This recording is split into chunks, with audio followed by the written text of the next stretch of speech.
Want to participate in a Don and Mike Show contest? How about this? You or a member of your household can only win once for 60 days. You must comply with any age limitations and restrictions for each contest. For complete contest rules, send a self-addressed stamped envelope to the Don and Mike Show, 10800 Main Street, Fairfax, Virginia, 22030. Thank you, and God bless. Everybody loves Don and Mike. She's been making her... Yeah. Bowling. Let's bowl.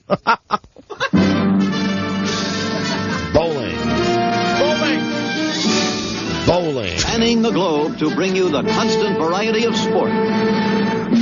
Bowling. Thrill of victory. Bowling tonight. Bowling. And the agony of defeat. Bowling. Pretty good.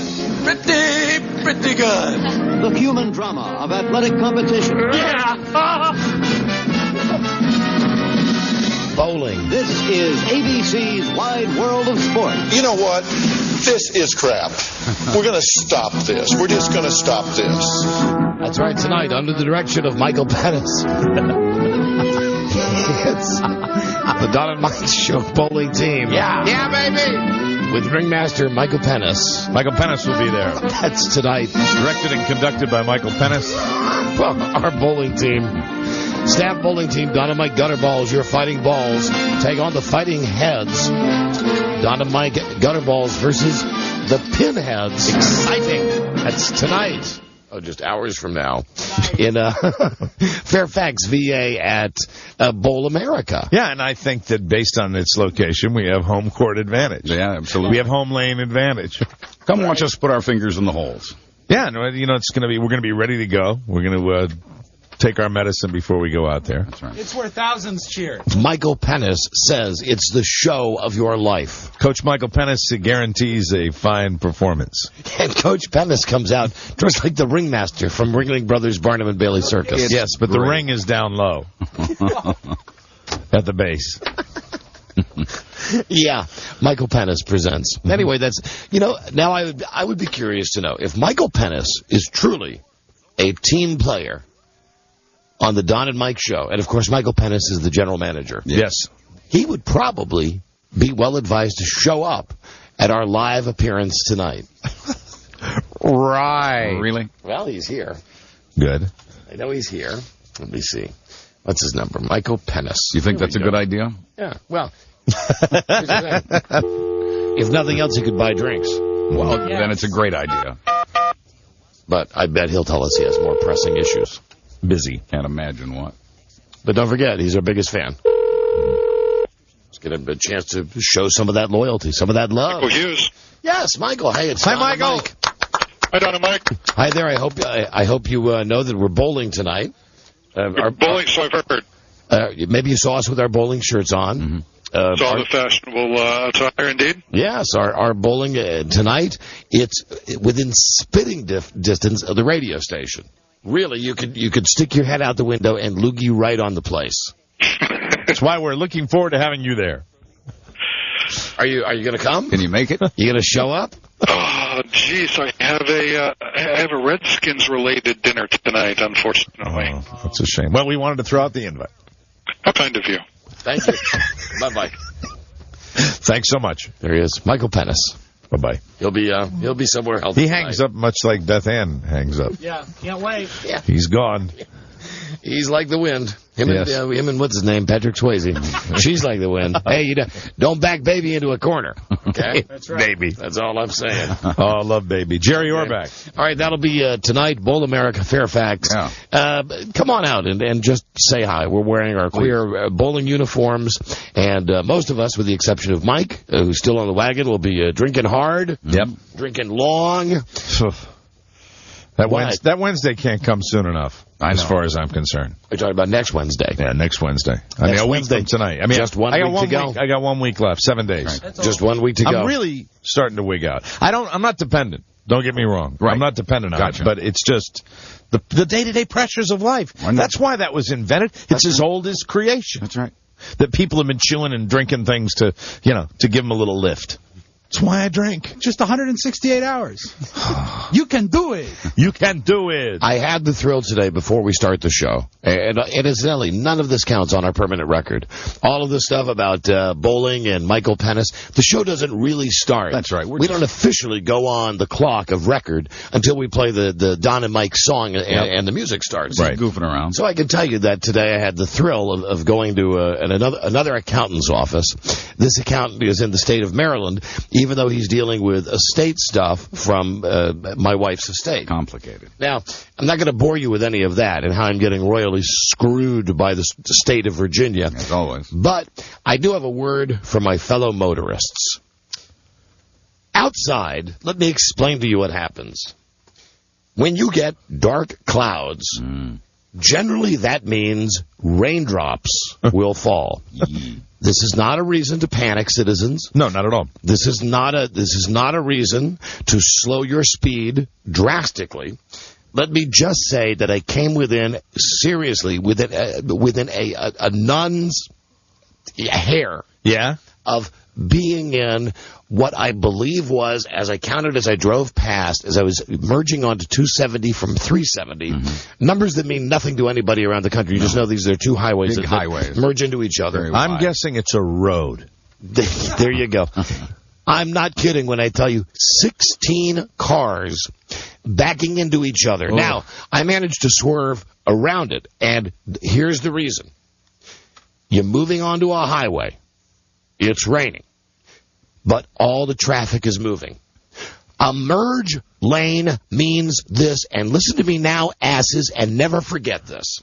Merge means you drive into the highway in that lane, and you get your car friggin' up to speed, and you work your way in like you're playing Frogger. Right. Now, merge does not mean you get to the end of the ramp and go, Jesus, it's raining, and cars are going 60 miles an hour. I think I'm going to just stop and wait until there are no cars coming at all. And the problem is that this particular ramp was on the bottom of a hill, so people were coming from at the top of the hill, and no one was going real fast. Somebody had just panicked and did not want to go into oncoming traffic, so they stopped. It was one woman. Now, you could look from the top of this ramp to see that the traffic on the highway was moving. You could see that it was zoom, zoom, zoom. But at that particular hour of the day, I'm guessing not particularly bumper to bumper. You could have probably easily merged onto the highway. Yeah, right. This was at about 1:30 today. Anyway, idiot. So I'm coming down the hill, and I see in front of me, and not funny if you're involved in it. No. And not even funny now that I'm telling you about it, but I was far up enough the hill and saw that I could move over to the shoulder to just see these cars like dominoes. It was like plowing into each other. It was Bang, like bang. it was boom, boom, boom, boom, boom, and then the alarms start going off because you're looking to your right usually to merge. That's what you do, and so that's why they were probably plowing into each other. So I got down to the very end of it, and it was. I bet the lady hit. No, yes, she was. She was the very first hit. Yeah, and good for her. Anyway, and I drove by her, and she couldn't even hear me because my windows were up. She was just a woman. Let me just say that, a woman, old, young. No, I'd say okay, Polynesian. I'm sorry, fat Polynesian. Okay, she would have looked good with an apple in her mouth on a spit. Really. Could have roasted her and had yourself a luau with this chick. Yum, yum. Like the fat nurse on MASH. Thank you, Rob. Anyway, I saw her because she had gotten out of her car. She was very mad with the guy behind her that had tapped into her and the guy behind him that had tapped into him. I bet the guy behind her was mad, too. They were all mad. There's like 7 of them that were mad. And as I drove by, I didn't roll down my window, but I swear to Christ, I screamed, Merge means drive. Go. Get onto the freaking road. Go as fast as you can. It's like you're at the Lowe's Motor Speedway and you're coming out of the pits. Hit that gas. And the tragedy is that she is the only one not at fault. Yeah, I know. Believe it or not. I know. Yeah, that is. Because the rule is, no matter what happens, if some ass in front of you stops and you run into the ass, well, it's your fault because the ass might have had a good reason for stopping. And she said, hey, slow down, guy. Have some poi. Have some, boy, don't worry your head here. Mike, I'm sorry about that because I know I scream at you all the time when you scream about traffic. But really, Yeah. merge. That's what it means. I'm sorry that you had a tough time in the traffic, but it does make me feel better to hear you, vent on this because I know I've been doing it a lot lately, and especially since now I go 55, since I go the speed limit whenever I'm driving. Jesus. Good for you, Who man. invented that? Another great change you've made in your life, and we're proud of you, Mike. Thanks. We're proud of you. Somebody said to me last night that my quitting drinking is a result of not having confidence in myself. Now, how does that work? Now, how the hell does that work? I said, no, the fact that I do it for a month, I pick a date, and I say I'm not going to do it, that means I do have confidence in myself. I think so. That's what I get from it. You have confidence in the fact that you can stop drinking. Yeah. What are we talking about? Your overall individual? And then the person said, well, if you do that, then why don't you quit for good? And that's when why didn't you just hit that person? Well, I was ready to. I was frustrated, very frustrated. You don't because I'll answer it for him because he doesn't want to quit. Mm-hmm. He doesn't want to quit. That's right. And furthermore, and that's when I really, after that conversation, that's when I really wanted to drink. I'll answer answer even more. Makes just sense. because I feel I've got that kinetic vibe going with you today, where I know what's coming out of your mind. Yeah. Listen. Mike only did this because we busted his balls and because he feels bad because he had like 8 or 9 alcoholic stories in a row. Really. And listen, I'll use myself as an example. Frida would say to me, and God knows I've been through every single vice in the world, except the ones that really can screw you up. Right.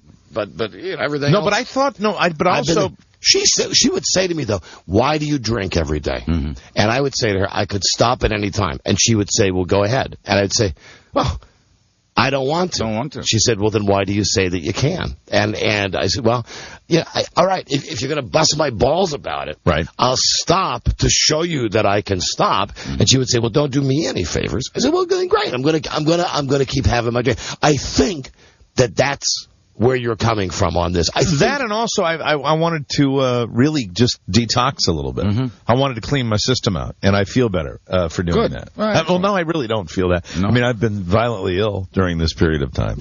But that was the other reason. I mean, the busting of the balls was the one thing. Yeah. But also I really this experiment has been successful, so I will do it after the Super Bowl as well, sometime before St. Patrick's Day. I'm going to do it 2 times a year, 2 full months. Mm-hmm. Not full months, but 2 periods of time like that. What have I done? 25 days. It'll be 25 days. Very good. Thank you for really keeping it in check right now, because I know you're resisting the incredible urge to mock. No, it's just the thought that it's twice a year, and it's right. And I didn't know it would be this difficult. More power to you that you've gone this far. I think you're proving something to. I don't know who you're proving it to, but you're doing it, and it just seems funny if you're going to do it twice over the year. You might want to space it out a little bit. It's like you're going to do it now, then right after the Super Bowl. Well, yeah, because that's just that is the doldrums. Because I hate February. February is my least favorite month of the year. Well, that should be your heaviest drinking month of the year. You're right. Then. You're absolutely right. I should, you know what? You're right. Yeah, I know. Check that. I'm not doing it after the Super Bowl. Once a year, then. I'm going to do it twice a year, but I'm going to do it a month leading up to Memorial Day. Yeah. Listen, who is even coming up with this thought that you have to do it twice a year? Me. Kind of a me. I mean, just a detox a little bit. Period.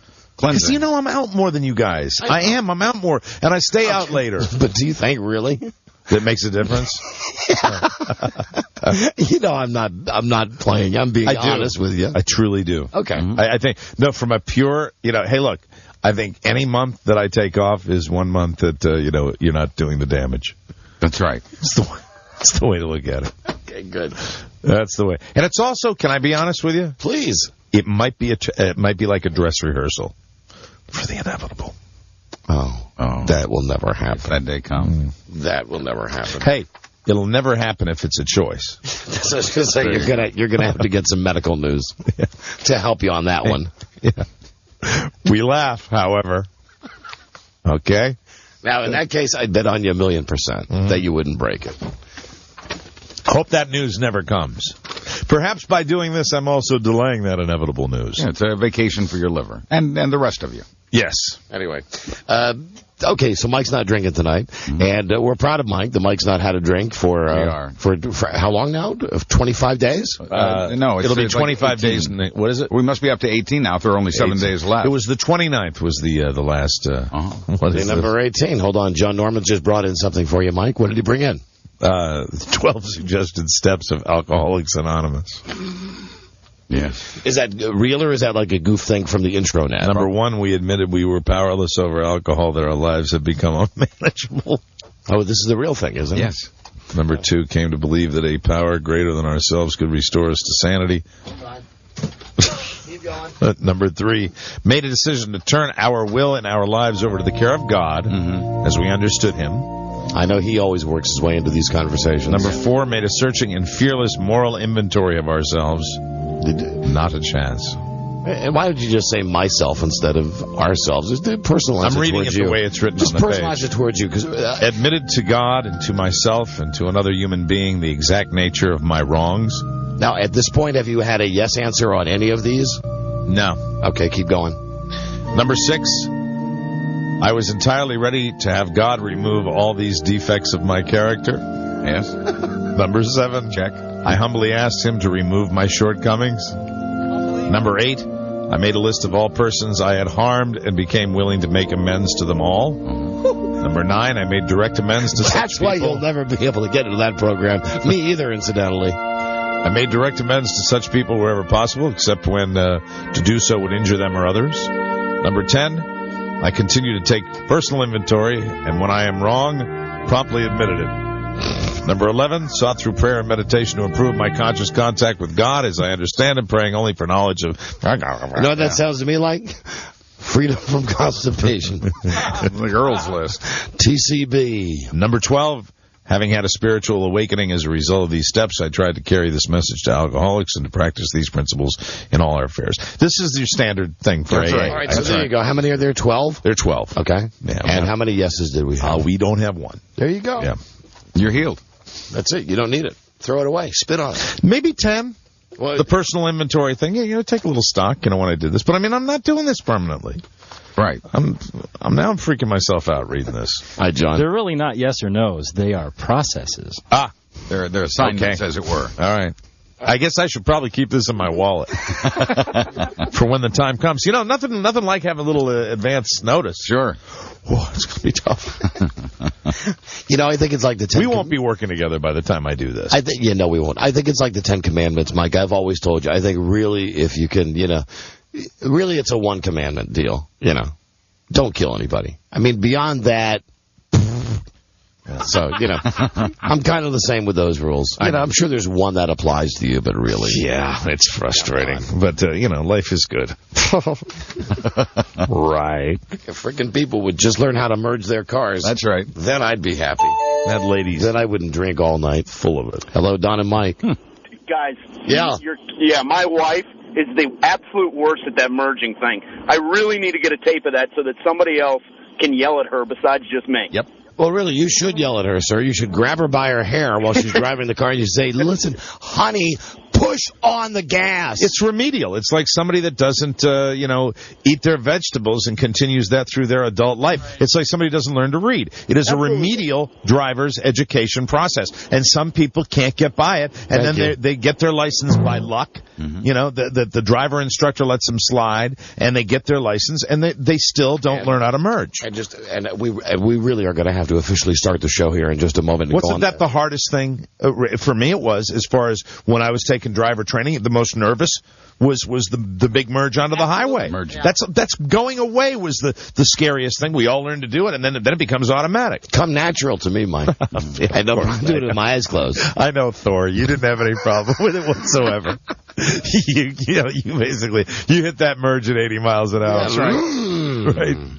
You went from the left lane, all 6 lanes, over to the right lane. How was that, instructor? There was something else about driving, but I know what it is. I'm going to get nailed one of these days. I'm going to get hit by somebody, and I got to watch this. Right at the corner by the radio station where the McDonald's is. Yes. Oh. Okay. There's a right-hand turn there, and it has a sign that says, no right turn on red when pedestrians are present. Yeah, people don't read. Now, caveat. again, last night, leaving the station, get to the stoplight, there's a dude on a motorcycle in front of me. Now, I know it's not Mike, because Mike goes the other way. Right. There are no cars coming at all, and the guy is just sitting there. Sitting. I lay on the horn, right? I give him some of this, and the guy on the motorcycle, without even turning to look, points at the sign. Uh-huh. And again, It says no turn on red. I give him that, and now he can't hear me because he's got the he's just sitting there with the he keeps pointing up there, and and again, like I was screaming, merge! I'm saying, there are no pedestrians present. That is the worst traffic sign ever invented. A lot of people don't see the caveat. But the problem... They shouldn't have it up there anyway. The problem is going to be, and I'm glad I didn't do this, that one of these times I'm going to get an ass like that in front of me, and, you pull around them, and then someone will be coming into McDonald's or coming out of McDonald's, and they'll smack your car. The reason that sign's up there... the reason that sign's up there anyway is because there's a school there. That's the only reason And it's listen, there. All over Fairfax, you'll see those signs. But hold on. Can we also stop that charade? Which one? Paul the Sixth? Mm-hmm. That's a school? Well, come on. You know what that is? That's a non-stop party with kids wearing khaki pants and white shirts. Teenage Orgy Club. Oh, God. Buzz. You ever seen them? Yeah. When you're coming into work? Children of privilege, all the Catholic children of privilege. Right. All of them smoking, drinking. With their, like the goths. You ever see the goths at the Catholic school? Yes. Whoring. White shirts, plaid skirts, and dark eye makeup. Pierced, right. Very interesting. Black lipstick. Nothing pisses me off than a day when I'm running late to come into work, and you got to go 25 because it's a school zone. Right. And then you realize that the lady that's out there, the lady that I guess got locked in a tanning bed once. You know the traffic. A cop tanning out there? bed full of Twinkies. She loves. This bitch loves standing there and just holding her hand out and making you wait for the cars. And the Kids problem get the is, priority with her. The kids get the priority. and, by the time that you see the fifth Marty McFly drive by in his BMW, which is nicer than the car that you, a grown-up, are driving. Right. Lady, And can you let me through? No, gotta let the kids out. There's dope to smoke. and he's got his backwards hat on, but he's still got his preppy outfit on. White shirt. Jesus, screw them. Merge them. And God And they bless always them. let all of them go first. Yeah, they do. She looks like a tangerine in a reflective vest. Now, Rob, Lovely. Did you get my Kathy Lee Gifford tapes? Yeah, they're here. Okay, Remember, then- they're on the same as that. Okay, gotcha. Ah. I called Rob I was really busy this morning. So I called Rob, and I said, Kathy Lee alert. She's going to be on The View. You must tape it. Now, I've not seen it. Right. Poor put upon. I've not heard it. Rob, Overly dramatic. Rob tells me that she looks shiny and that she Yeah. looks like she's had some work done. You know how when women have a small plastic surgery and their face gets shiny? Yeah, because the skin's just a little too tight. Right. Okay, let's She's been making her return to television on The Insider, so please welcome back our friend, Kathy Lee Gifford. At this point, all the women in the audience are holding big signs with the C word on them. Or like at football games where one guy holds up D and the other guy holds up a fence.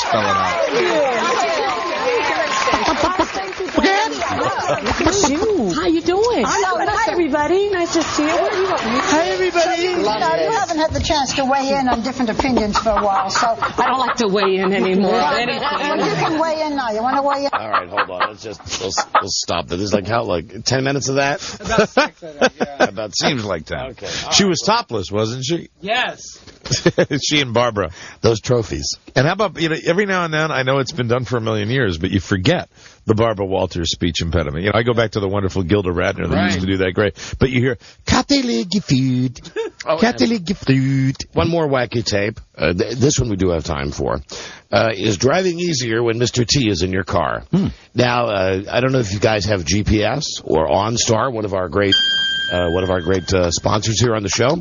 But a lot of cars have this thing. Now, I'm not setting you up like for a bad impression gag, I swear to God. Okay. Now you really can get a service where you press a button, and in this case, Mr. T tells you where you're going and tells you what you're doing right or what you're doing wrong. Take it right, fool. So here we go. This is not, I swear to Christ, not a gag. Hey, this is Mr. T. Pay attention to what I'm saying. You heard me. This is Mr. T. Not one of them other 2-bit actors that could be doing a lot of stuff or whatnot. They might sound funny and whatnot. That's all. They're just funny. They jokes. But when you ride with Mr. T gonna get you there in one piece. He gonna get you there in fun. Your kid's gonna act right. And you're gonna get the direction. You're gonna be there safely. Or else. Now, he did say whatnot twice during his little intro. Is that like in the car? You'll hear that in the car? Yes, and nice. As the GPS in your car is programmed, for instance, if you put your route in and you miss a turn, it's a generic Mr. T that says, hey, fool, you sure to turn right there. Turn around and go back the other way. How long before that burns out? About 5 minutes. Imagine if you're a sales guy and you're using it all the time. Ooh, fool. Let me tell you now. Deliveries. Now you can get this to your GPS for $10 a month. Oh well then. Now, let me see. If you want to, I do it just for the novelty. Yeah. If you want a real celeb, it is $10 a month. If you want a generic, is there a choice? Yeah. Oh yes. Like besides Mr. T, who else can you get? Yes, hold on just a moment, Mike. All right. You can have Mr. T, Burt Reynolds. Oh, now we're talking. Or Dennis Hopper. Oh, even better. I'm there. Also, John Cleese from Monty Python is doing this. You keep getting better and better. Very cool. That will cost you $10 a month. Now, if you want to pay half, you can get a generic surfer dude or cowboy dude for $5 a month. Pop for the extra $5 a month so you can get a good guy. That's right. Let me see. Where am I going right now in my car? Hey, this is Mr. T. Hey, you know this is me. I'm in this little box. All right. 2 things really make me mad. If you ever watch the A-Team, you know I don't like to fly. Now you got me in this little box. It's hot in here. Cut the air conditioner a little higher. Cool me off, brother. I don't like to be hot in the summertime. Not like this here. All right. Keep the air on me. If necessary, fan me. Because if I don't get fanned, I'll give you the wrong direction. You'll wind up in the wrong area. You don't want that to happen, do you, fool? Ha, ha, ha. Wow. Sounds like you put a lot of time into it. Yeah. Mr. T. Okay. All right, there you go. That's a little bit of tape that I had for you to start the show today. I'm trying to think whether I want Mr. T or John Cleese. Oh, come on. Monty Python or the A-Team. Come on. Just think. Always think. WWMPD. What? What would Michael Pennis do? Amen, brother. And now sing our names. The Don and Mike Show. You can call Don and Mike anytime from anywhere in America. 877-365-3636. They're ready to believe you. Now, really, the old ones, the bold ones, the never been sold ones. The year 1969 on Columbia Records. Spirit. I got a line on you, babe. Yeah. That's a song. Hello. Oh, hi there. Right, it's Merge. Okay. Hi, Don and Mike. Oh, and you are a Superman. Yes. And you are a Super Jew. Hi. It's me, Super Jew. How's your Spirit LP? I got a line on you, babe. Babe, good afternoon, Mr. and Mrs. 200 game tonight. Yeah. Right. And all the ships at sea, they sell kangaroos on the moon. Don Geronimo and Mike O'Mara. Yeah, baby. Right. And thank you for listening, everybody. Don and Mike Show, and it's a new episode on this Wednesday. 111605. Hi, Don and Mike. Buzz Burbank here. I know you wanted to do that, didn't you, Buzz? Yes, no, he's not retarded. I got one right up on the lip. Buzz likes being on the lip. Yeah, baby. You can call us from anywhere in America. Here's your phone number. 877-365-3636 from Mexico, from Canada. 800-636-1067. And if you're listening on WJFK FM, Michael Pennis wants you to call 202-432-1067. We're also finally on the intranet. You go to our website, DonandMikeWebsite.com. Click on Listen Live. A lot of times the streams are screwed up, and if that's the case, see your doctor. Right. Go to radiomat.com. Maybe a little cranberry juice. Go to Washington, D.C., our station, Las Vegas station, Baltimore, Pittsburgh. Lots of places you can get the stream on the internet, and I believe... Oh, this is a cold end. And here we go. I got a line.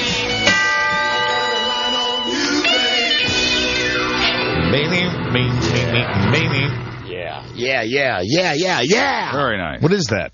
That's I Got a Line on You by a band called Spirit. Spirit. Spirit. That would be one of those old ones, bold ones, never been sold ones, back of the rack. Big hit? Solid gold, Mike. Solid gold. Wow. 1 million sold. Big hit 1969. There it is. No, really, I love that record. Yeah. That is a neat record. God damn. That's a good one. Ding, ding, ding, ding. It's in my head. Hello, Don and Mike Show. It's no Elvis Cup. No. Would you find me the Elvis Cup, please? See the Elvis Cup. Don and Mike Show. Hello. Hey, what's going on, Don Mike? Hi there. Hey, my girlfriend went to that Catholic school, Paul VI. Yeah. They call it PVI. We should just mention that this Catholic school that we're speaking of is within, like everything, within spitting distance of our radio station. Amen. Okay. Yeah, it's called PVI, but that stands for Please Violate Immediately. That can't be right. There must be some mistake. It's terrible. Thank you. Hello there. Don and Mike Show. Don, Mike, how you doing? Yes, hey, we're doing great, thank you. It's fine. First time I ever called. First time caller. First time caller. And what country are you from, sir? I'm from Herndon, Virginia. Where are you from originally, sir? I was born in Frankfurt, Germany. Frankfurt, Germany. Hi, Rob. Hello, brother. Ooh, did we tell you we are bowling tonight? No, I'm not. We'll not be coming bowling tonight. Yeah, that's wonderful. Crowd night. Come on out. Schnitzel. Have some sauerkraut. Sauerbraten. Hello. Hello, Don and Mike. Hey, Don, I was calling because I'm one of those individuals who saw an accident on Route 50 heading home from work. If what? No, were you in an accident? Did you see an accident? I don't get it. I was traveling westbound and saw an accident eastbound. Okay. I was like, that's exactly what Don is talking about. Thank you, my friend. This is for you. A witness. As soon as the thing cues up. Oh, now, come on. Now the CD players today? Of course. Well, they were the last things that were going to go.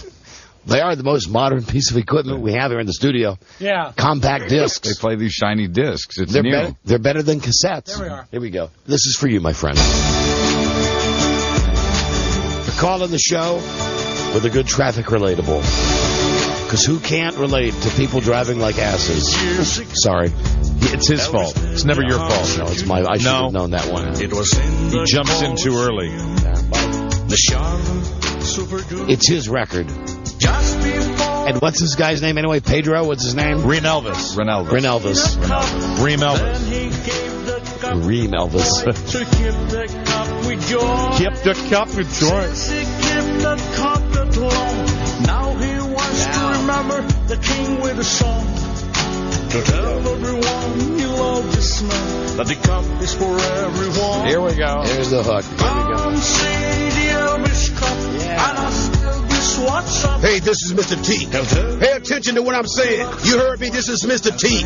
Not one of them other two-bit actors that could be doing a lot of stuff or whatnot. They might sound funny and whatnot. That's all. They're just funny. They jokes. But when you're right with Mr. T gonna get you there in one. Whatnot. Boy, somebody put the American flag up right now. Thank you, my friend. Thank you for the call. Hello there. Don and Mike Show. Hey, Don and Mike, how you doing today? Howdy, we're doing great. Hey, tonight at bowling, are there any... Come out and see for yourself, sir. This is all my fault. Why is that, Buzz? Well, because I made a reference to come watch us put our fingers in holes. Oh, that's it. Right, well, yes. Beth Ann will be there tonight, absolutely. Okay. Is Joe coming? I believe so. I think so. I think Joe's going to be like the water boy. I like that you didn't know whether he was or not. I really don't know. That's funny. Joe coming, Joe. Ardinger? I forgot he needed a shirt. I would have brought an extra. Hello? Hello. Joe. Hello. Are you showing up tonight? I don't know. Am I bowling? Is that what it's going to come down to now? I thought I was bowling. I was going. But if I'm not bowling, I don't Well, it's go. either you or B.A. bowling. She didn't want to bowl, right? So you're going to bowl. But I think don't we want B.A. to bowl? I mean, come on. It's going to be like one of the few it's going to be our only chance to see her bowl. I don't even know how many people are on a bowling team. How many people are supposed to be on a bowling team? I thought 5, but 4? I don't know. 4, 5, or 6. 4, 5, or 6. Okay. Then you can bowl. Well, then I guess we're all in. Yeah. All right. Okay, good. Do you have a ball? I have 2 balls. Okay, all right. You're funny. We'll get you one there. Yeah, I know. I'll get my shoes and my ball there, and it'll all be good. Yeah. Very good. All right. Ask your sister if she's excited. Sis, are you excited? I'm very excited. That's good. Yeah, she's selling it. Right on. See you there. See ya. Bye-bye. And just remember, tonight you're going to be fending off the lesbians at the bowling alley. I hope so. If what we've heard is true. We're expecting gangs of them. I hope Homo Joe brings all those hot lesbians, all those hot, horny lesbians. Gangs of lesbians. That's right. And they're going to be dressed like gangs of New York. And I gave it some thought, and I thought about it. Now, of course, let me just preface this as always by saying I'm kidding. But if I was to meet a lesbian at the bowling alley tonight and perhaps hook up with this lesbian, because, Daddy still has needs. It could happen. I have pinpointed the lesbian type that I'm looking for. Okay. And I mean no disrespect towards this woman who I have referred to as a Muppet before on the show. I don't know her sexuality. All I know is that Susie Kolber from ESPN is now doing commercials for Chevy, where she's actually selling cars, and they've got her out there like, as my perception, a hot, maybe more dykey version of that really hot chick from Trading Spaces. Okay. Yeah. As Paige, is that her name? Right. I'd like to Paige Davis. Yeah, I would turn that page, and as a matter of fact, I would lick my finger before I turn that page. Is that the now? So are you looking for a Susie Kolber type of lesbian? Yes, because I think a Paige Davis is it Paige Davis? Yeah. I think Paige too lipsticky for you. Yeah, and don't you hate that when now you're going to get an incredible turnout because you're saying you want a slightly butcher lesbian. But isn't that the worst when someone's reading something? They go, just a second. They lick their finger and then they... It's the dry season, though. My fingers are very dry. It's got to be done. Anyway, I was watching... So no Eleanor Roosevelt, then, for you. That's too much. Little over the top? Too far. Little over the top. But maybe a nice, Muppet like Susie Kolber, because here's the thing about her. So you want a pixie? Yeah, she's mannish in some ways, but they softened her up for these Chevrolet commercials. A slightly butch pixie. Remember when you were in the elevator with Jane Seymour and you realized she had hair all over her face? Yes. Right. That's Susie Kolber, too, though. She's got facial hair? Mm-hmm, a lot. Oh, you've seen her at the stadium? Up close? Yeah. Little like Abe Lincoln. She smell good? Didn't get that close. Little like Abe Lincoln again. I only smelled her until she cried. Stop it. All right, well, we'll see what happens tonight. Of course, the lesbians and me being hooked up with them, that is secondary. Tonight we will be bowling, and we want to meet you, and that's at Bowl America Fairfax. Information's on our website, DonnaMikeWebsite.com. I'm hot today. Michael Pennis will not be there. No. Our producer and ringmaster will not be there. But it is a Pennis production. Oh, I will give you a quick update, though, about with all weird things with me in my life socially. Tex, and that's how I will refer to the lawyer. Yes, from yesterday's luncheon. He calls me last night, and he's just beyond himself with embarrassment. And he calls, and and it's all this. Hey, I'm so, and I don't think the guy has ever really even been to Texas. Right, but he's one of these guys that he talks that way, and it's the demeanor. It's kind of a slicky boy demeanor. Right. But also, really, character. He does have like the T-shirts that say "Don't mess with Texas" and stuff. Oh, really? So he fancies himself like a JR. Yeah, he may have at one point lived there. As far as I'm concerned, he's from around here. He's from the D.C. area. Does he wear big belt buckles? Yes, he does. All right. Yes, he does. And you've seen him when he has like his not Davy Crockett, but a Fez Parker style, a raccoon. No, hold on. That's a coonskin cap. Not a coonskin cap. Who had like the hat that was made out of like a very soft leather? Not a real cowboy hat, and it would have like a leather string around the top of it. Crocodile Dundee. Freddie Mercury. Yeah, Mike, you're closer. Thank you, Buzz, for going down that road. Closer to a Crocodile Dundee Freddie hat. Mercury. It's always Freddie Mercury with you. He said leather hat. This guy doesn't have that kind of overbite. Anyway, Tex calls up and says, oh, I'm so embarrassed. I felt bad all day. And there was some colloquialism, some Texas-y type Southern's like, I tell you, I was about as embarrassed as a one-legged bull in an ass-kicking contest with 40 virgins come down from over the Mexican border. And I'm driving my pickup truck. I want to brand them in the ass. I like to die. And I end up just saying to him, listen, let's forget that it ever happened. Don't sweat it. Yeah. I was not mad in the least. And then he said, well, good, I'm so glad to hear that. Will you hold on a second? And I said, sure. Now, I'm not exaggerating about the accent. He does have the affected accent. Right. Now, well, maybe he is from Texas. Not a chance. Now, his wife picks up the phone, and she goes, hello. She doesn't have any of that. Hello. She's... I almost said she's a total snob. Thank God you didn't. Thank God I didn't say that. But that's I'm glad you checked up. But anyway, that's pretty much your. What do you? Here's a discussion I had with this chick one time. She said, "This is when Frida was still alive. We were just talking about stores that are close to where we live. They were over for dinner, and she said something like, "Do you go to Safeway?" And I said, "Yeah, it kicks ass. It's so close, and I know like the layout of the store." She said, you mean, well, first off, you go to Wegmans, or you go to Marvelous Market, or you go to Balducci's. I mean, or God forbid, you go to Harris Teeter, or a Giant. But darling, you never go into Safeway unless you need to buy toilet paper. Really, that's this. She doesn't like the Safeway. No, well, she doesn't. She doesn't like anything that she doesn't overpay for. That's fair enough. That's the main thing with this chick. So she gets on the horn with you last night? So he says, hold on a second, Mama wants to talk to you, whatever, sweetie pie. Right. So then she goes, I want you to know I'm so sorry. He's such an idiot. He did not mean that. I said, listen, can we drop it? She said, what we'd love to do is have you over for Thanksgiving. And I said, oh. Yeah. I'm just looking at the phone. I swear. Imagine the fun. God, they are. I said, their heart's in the right place. That's why I'm not mad at them. Oh, my God. These are good people. Come on. I'm not mad at them. I swear to Christ, I'm not mad at them. I'm just, at this point, really, I'm looking at the phone like, are you asking me? I said, well, I appreciate the invitation. Very nice. We've got family coming in. Got, full house. Right. Got the daughter, got the grandkids, got the son-in-law, got the son coming in. Right. Pretty full house. It's a long weekend, and maybe, how about s'mores?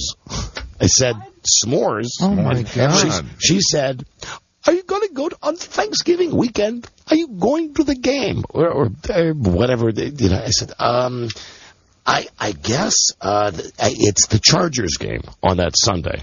And yes, I am going to go to the game. And she said, well, we are going to have the Airstream there. Now, these two, the deal with these people is... This gets better. They have a trailer. And I mean, they don't have a trailer. I mean... They have like a Lucy and Desi trailer. They got the old-fashioned one, the silver one. Except it's totally refurbished. Cool. And when you walk inside, it's like... Those are supposed to be neat. It's seriously, it's ridiculous, the stuff that they have inside. Very comfortable. And they've got satellite... I mean, I'm sure you've been to stadiums where you see people who have these elaborate setups where they've got satellite dishes and they've got plush chairs and they're cooking all this stuff. And she said, well, if you go to the game, we can get together, we can have some s'mores before the game, and it'd be a wonderful holiday experience. Everybody loves s'mores. And we would just love to see you, and, we miss you so much, and I'm so sad that he screwed things up so royally, and he's just, his heart was in the right place. And then I hear, that's enough now. Yeah. That's enough. Really, this is why she goes, well, all right, I've got to go. I'll count on seeing you. And then I know that she did this. I know that she did this. She went, here's what I heard. And I know what she did. She did the thing where, like, if she was going to give me the fake kiss on both cheeks. Kiss. Because that's the way this chick is. But she did it with a phone? Well, I'm only guessing because I don't have a picture phone. Right. But she said, all right, I'll put him back on. Good talk. Have a good holiday nonetheless. We care about you. Mwah, mwah. Here he is. Very, very nice. Yeah, and then he's like, so, what do you say? Sound good? I don't know, dude. Wow. I will let you know. Maybe so anyway. someday. Wowsy woo-woo. And don't get me wrong, these are very nice people. Of course. And I consider them friends. And no question. Anyway, that's the story with them. And their heart was in the right place. Yeah. Tex. Okay, Tex. Discotheque. Come on by. And the sexolets. That's right. Get dancing.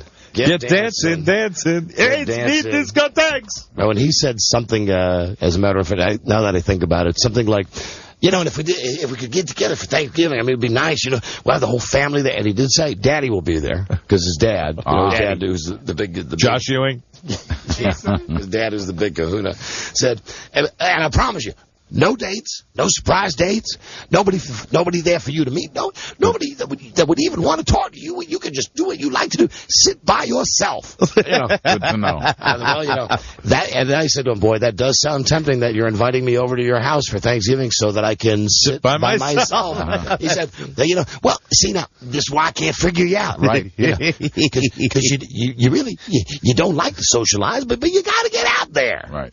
And I'm saying, like, shouldn't you be in court today? Yeah, you have a job. Shouldn't you really be in court? Oh, my gosh. But he's one of these... Got to give them credit. They're not shrinking violets, are they? No. This was last night, and I said to him something like, shouldn't you be preparing for this? Thinking, you know, that shouldn't you be preparing for your next day at work or what? You know, I'm just being...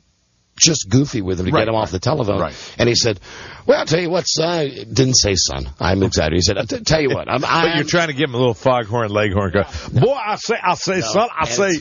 So overdone. It's really, he's just got just a slight fake Southern twang. Very subtle. Now, you're not sure 100% whether it's fake or not. He might come by and you say he's got some Texas stuff around him, right? Mm-hmm. He's surrounded by Texas stuff. Really? Surrounded. Maybe he went to school there or something like that. I happen to know he went to an Ivy League school. He did. He did. So you don't know whether he originates from that part of the world. I do know this. And I really do like this guy. He's a good friend. Mm-hmm. The one thing that does piss me off, on the back of his pickup truck, which, hello, he doesn't need. No, he's a lawyer. He's a lawyer. I mean, but he has like whatever the Ford F1, the 50, the biggest, 150, the biggest ass truck that you can have in the world. He does have a gigantic W decal. Oh dear! Right on the back. Of course he does. Of course he does. Yeah. W. All right. There you go. Don't mess with Texas. Texas, yeah. Don't mess with Texas. All right, always good talking to you. So will you see them on the weekend at all, do you think? No, this weekend? No. Thanksgiving. Will you do this more? Thanksgiving weekend? No, I don't think so. So they go to the game and like have the big thing, put on the big thing? I tell you, though, that is always a great time. And it's good that sounds like something I'd love to do. It is good to know one family, one guy, one couple that will lay out the spread for everybody. They kick it into overdrive? Well, here's the thing. Because... oh, God, I hope not a chance she's listening. Because she's a snob. But they only get the best. She's a snob in the nice way. No, she will get like regular just cubed pieces of Colby cheese or whatever. Right. But they always have decorative toothpicks in them. Gives a nice Martha Stewart flair. And quite often, they'll be decorated either in the Redskins colors or if it was near a holiday, they would, and sometimes she would actually tell me that, yes, that they would have projects where they would actually paint the toothpicks to look like candy canes. Wow. That is a lot of time on our hands. Yeah, well, obviously, Mike. I mean, listen, when your whole day involves getting up, having your nails done, going to needless markup, then coming home and, just looking around at everything that you own. Look at this. Look at my stuff. How can I reconfigure my stuff? Oh, God, I hope I haven't lost. No. I hope you're making it clear they're fun. And I think that the way you're telling this story, what I get from that is that these people are extraordinarily well-meaning. And that's the bottom line. Yes, they are. They are very well-meaning. And then, that's all. That's all I have to say about them. Because anything else I'll feel bad. So thank you to them. Thank you very hard to them. I'm trying to remember this guy. I really am. Trying to remember him. Okay. Let me just turn on some microphones for 1 second, Buzz. If you'll cover for 1 second. Sorry, I think I frustrated him now, there. hold on. Yes. Now, it was the Super Bowl. Don is hold on. It was Don is trying to refresh Mike's memory about a lawyer he met, a very nice lawyer, a well-meaning lawyer, and his wife who were at apparently a Super Bowl party last year, I believe. Mike actually met and enjoyed meeting and hanging out with and drinking with this guy, but he can't remember him. He can't picture him right now. So Don is using his hands and giving Mike a description. You should see the gestures he's using to try to describe this guy to refresh Mike's memory about the lawyer he met a year ago. And now here are Don and Mike again. Oh, yeah. Actually, Buzz, I think it was like 3 years ago, maybe. Oh, okay. Last I heard, it was a year. It was. Yeah, don't be so hard on her. Some Super Bowl party. Yeah, Mike just figured out who she is. Yeah, come on, go easy on the lady. That's right. Really, she's all right. Oh, yeah, no, listen, no doubt. No doubt she's... And I'll throw out one more compliment, and this is a true compliment. Unlike other snobs, I know that everything that she has is real. Mm-hmm. Not that I've checked her out, but, you know, you just know. You see a woman and you just know if she's if she's had anything done. Handsome woman. Yeah. Handsome woman. Right. It's like, you know, when I look at Beth Ann, I can't help but think, you know, oh, so many surgeries. Yes. You know, not that the results have not been 10 alone on her eyes. Not that the results, not that they haven't been fantastic, but, you know, for goodness sakes. Extreme makeover. Those small-town doctors. All done at once. Hello there, Don and Mike Show. Hey, people. Hi there. How's it? You know, you were talking about having old people doing the traffic stops. The one thing that always used to crack me up was when they put traffic people by where their stop signs are, stop lights. And they've always come out, the people have to stop anyway because they got a red light, but they're still out there in the middle of the street with their traffic signs trying to stop traffic. Well, that's because, they're trying to stop traffic. Thank you, sir. Well said. Bravo. Thank you very much. That's a good way to end this first segment, which I'm very proud of. I hate people. I'll second that today, Mike. Amen. I'm with you. And you, I don't have to ask you, do I? No, are you kidding? Are you kidding? You're a hater. Still giving lessons. You know what? Proud of you. You know why? Why? Because you're not standing right next to the microphone today, like a kid waiting for a piece of candy. Thank you. But there's going to be love floating over the Chris Schenkel Arena tonight. Oh, my God, yes. Bowling. Globe to bring you the constant variety of sport. Bowling. The thrill of victory. Don Geronimo. Mike O'Mara. Agony of defeat. Buzz Burbank. Team Beth Ann McBride. Human drama of athletic competition. And the master hater, Rob Spiewak. This is ABC's Wide World of Sport. Of gutter balls. And featuring Joe. Against a team of unknowns. All right, that's tonight, the Bowl America Fairfax. That'll be fun. We'll see you there. Yeah, and plus, Dennis and Tom will be there. Well, there you go. Dennis RSVP'd? I'm guessing if Tom's going to be there, Dennis will be there. I don't know. And probably Bobby Mailman and Homo Joe said he was coming and bringing those hot Susie Colbert-like lesbians. The whole traveling carnival will be there. Gangs of lesbians. Everybody is coming except the ringmaster, Michael Pennis. He was invited. Yes, got a Redskins function to attend. Okay, all right. There you go. No Pennis tonight. No. No Pennis. Pennis free. Be right back. This is the Don and Mike Show. And I'm going to talk.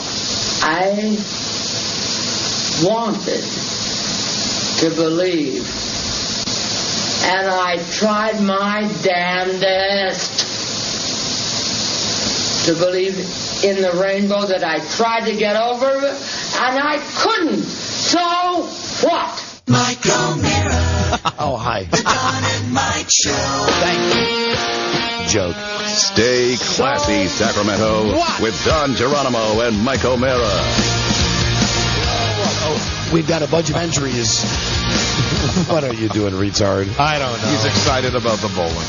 Put your headphones on your ears. I'd love to do this. Wouldn't it be great if the ears were in this position? It would give my other ears such a break. Wouldn't all that these years. Mike has his headphones on. One of the earpieces is over his forehead, and the other is in the back of his head. That would be so much more comfortable. Man, it feels good. It's almost like a massage. Yeah. Well, put your headphones on the right way. All righty. Okay. Thank you, Mike. Here we are. Thank you.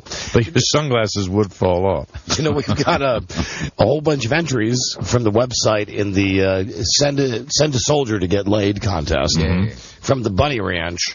And if we get a chance, gosh, I mean, yesterday, really, we must have got maybe 50 really good ones. Good. Gosh, so we've got, boy. Be hard to decide? Yeah, I mean, none of them are short.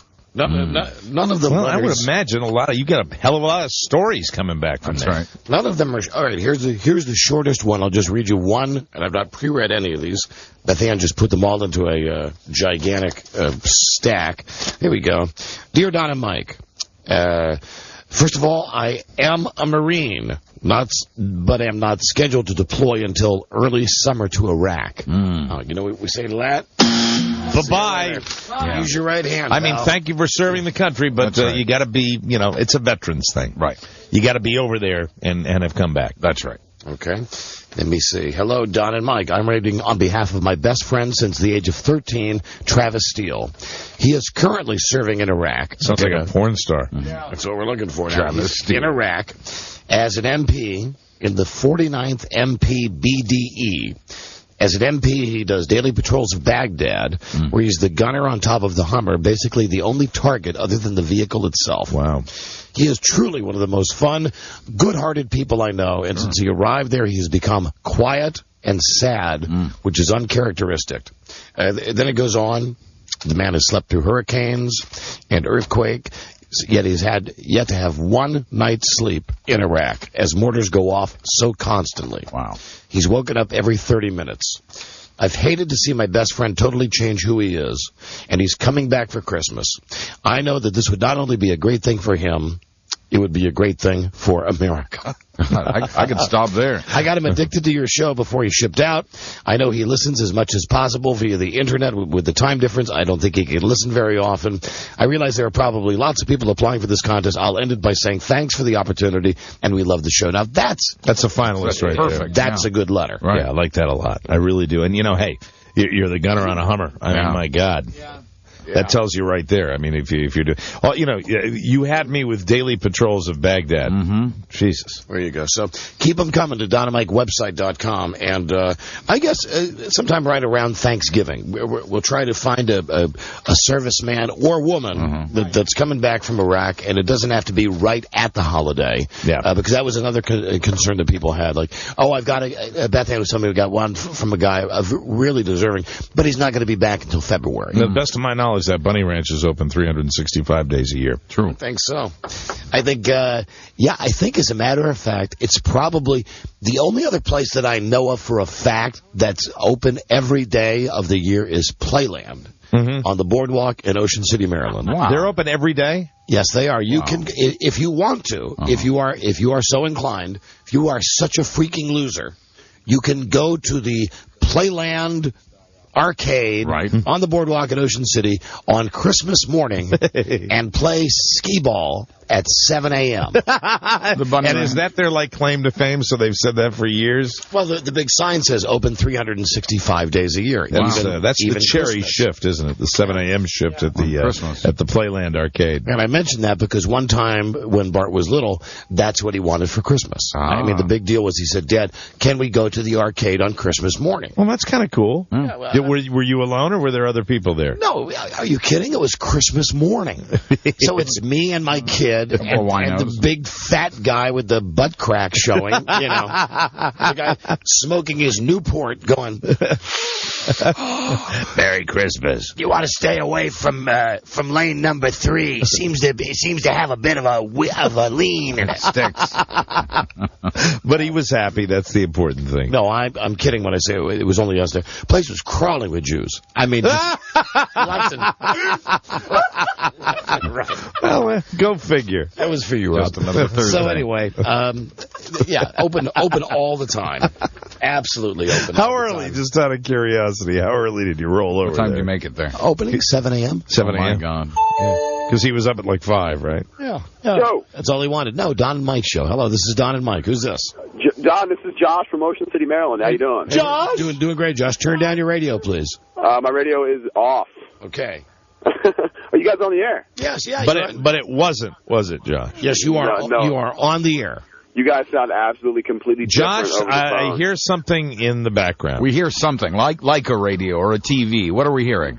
It could be my phone, the piece of goddamn crap that it is. It is his phone because it's our voices coming back on his bad phone connection. Little skip. Guys, can I ask you one question? You know what? Here's the deal. Can I, before you do? Yeah. Can I say my trouble alert has gone off? No. All right, guys, can I ask you one quick question? Go ahead. Oh, hold on a second. Hold on 1 second. I thought you were talking about a personal condition. No. Oh, what you're saying is you think this caller is trouble. Why are you laughing? Because you guys are the funniest show ever. Uh-huh. Come on. No, listen, actually... Come on, you're going to give us a dig. I know you're going to give us a dig. Go ahead. Dick, no, listen, you guys, I live in Ocean City, right? And the local station recently switched you guys to morning, so I get that right now I'm talking to you. I've already heard you guys this morning. Yesterday's show. Oh, right. And now this is a genius move by our station in Ocean City, Maryland. Well, look, I mean, is there anything you guys can do about it? Because it's really pissing me off. No. All right. I thought he was going to be trouble. You weren't trouble. I apologize. Thank you. No, you'll hear this back tomorrow morning. Right. I have no idea. There have been a lot of dumb things done to this show since we've been syndicated. Yeah. Kudos to the station in Ocean City for backing the wrong pony. This is about the dumbest, though, that they've taken our show, which was the only show on 96 Rock, from what I understand, that got any ratings at all, and they put it on in the morning because they're getting killed in the morning by all these other syndicated shows. Right. The problem is, like, for instance, and I had this conversation with somebody, and they didn't seem to be bothered by the fact I said, we pick football games generally on Friday. Mm-hmm. You're going to play that show on Monday when every schmuck in the world is going to know that Pittsburgh beat Cleveland by 10 points, and we're here screaming, we are positive that Cleveland will make the upset of the year. Very, very, very frustrating. Embarrassing, yes. And they're continuing to do that. But I guess it's kind of a short-term solution to their issue. Right. Who knows what's going on there? I don't even have a comment because if I have a comment, I know that someone on my favorite radio website, DCR TV, will write about it. Well, I think that station in Ocean City will be fixed once Beth Ann McBride takes over. Now, hold on. You were sworn to secrecy on that. I apologize. I have had the greatest bit of fun over the last, week or so with that since we took the day off last Monday. Seriously. Right. SIRIOUSL. Seriously. We can't tell you what we were doing. No. But since then, people have been on this DCR TV thing speculating about us. And I think at one point I said, we'll have a major announcement on December 17th. I remember that. You said, yes.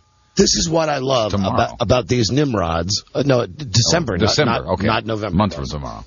What I love about these people is the fact that they're all getting on there today and writing, hey, listen, how stupid are you? How stupid are Don and Mike? Well, hold on. Let me read it to you. Well, there are a million things on there. Because the reason that I said we'd have something for you on December 17th is because December 17th is a Saturday. We're not working that day. We don't work on that day. Right. I mean, does anybody get the joke? Sure. Now, well, they don't, and that's obvious from the speculation because people have been going crazy about all the different things we're doing, all the different places we're going. Yeah, they were going to go to satellite. Hold on, I guess there could be like a Saturday news conference or something. Yeah, right, but hold on a second.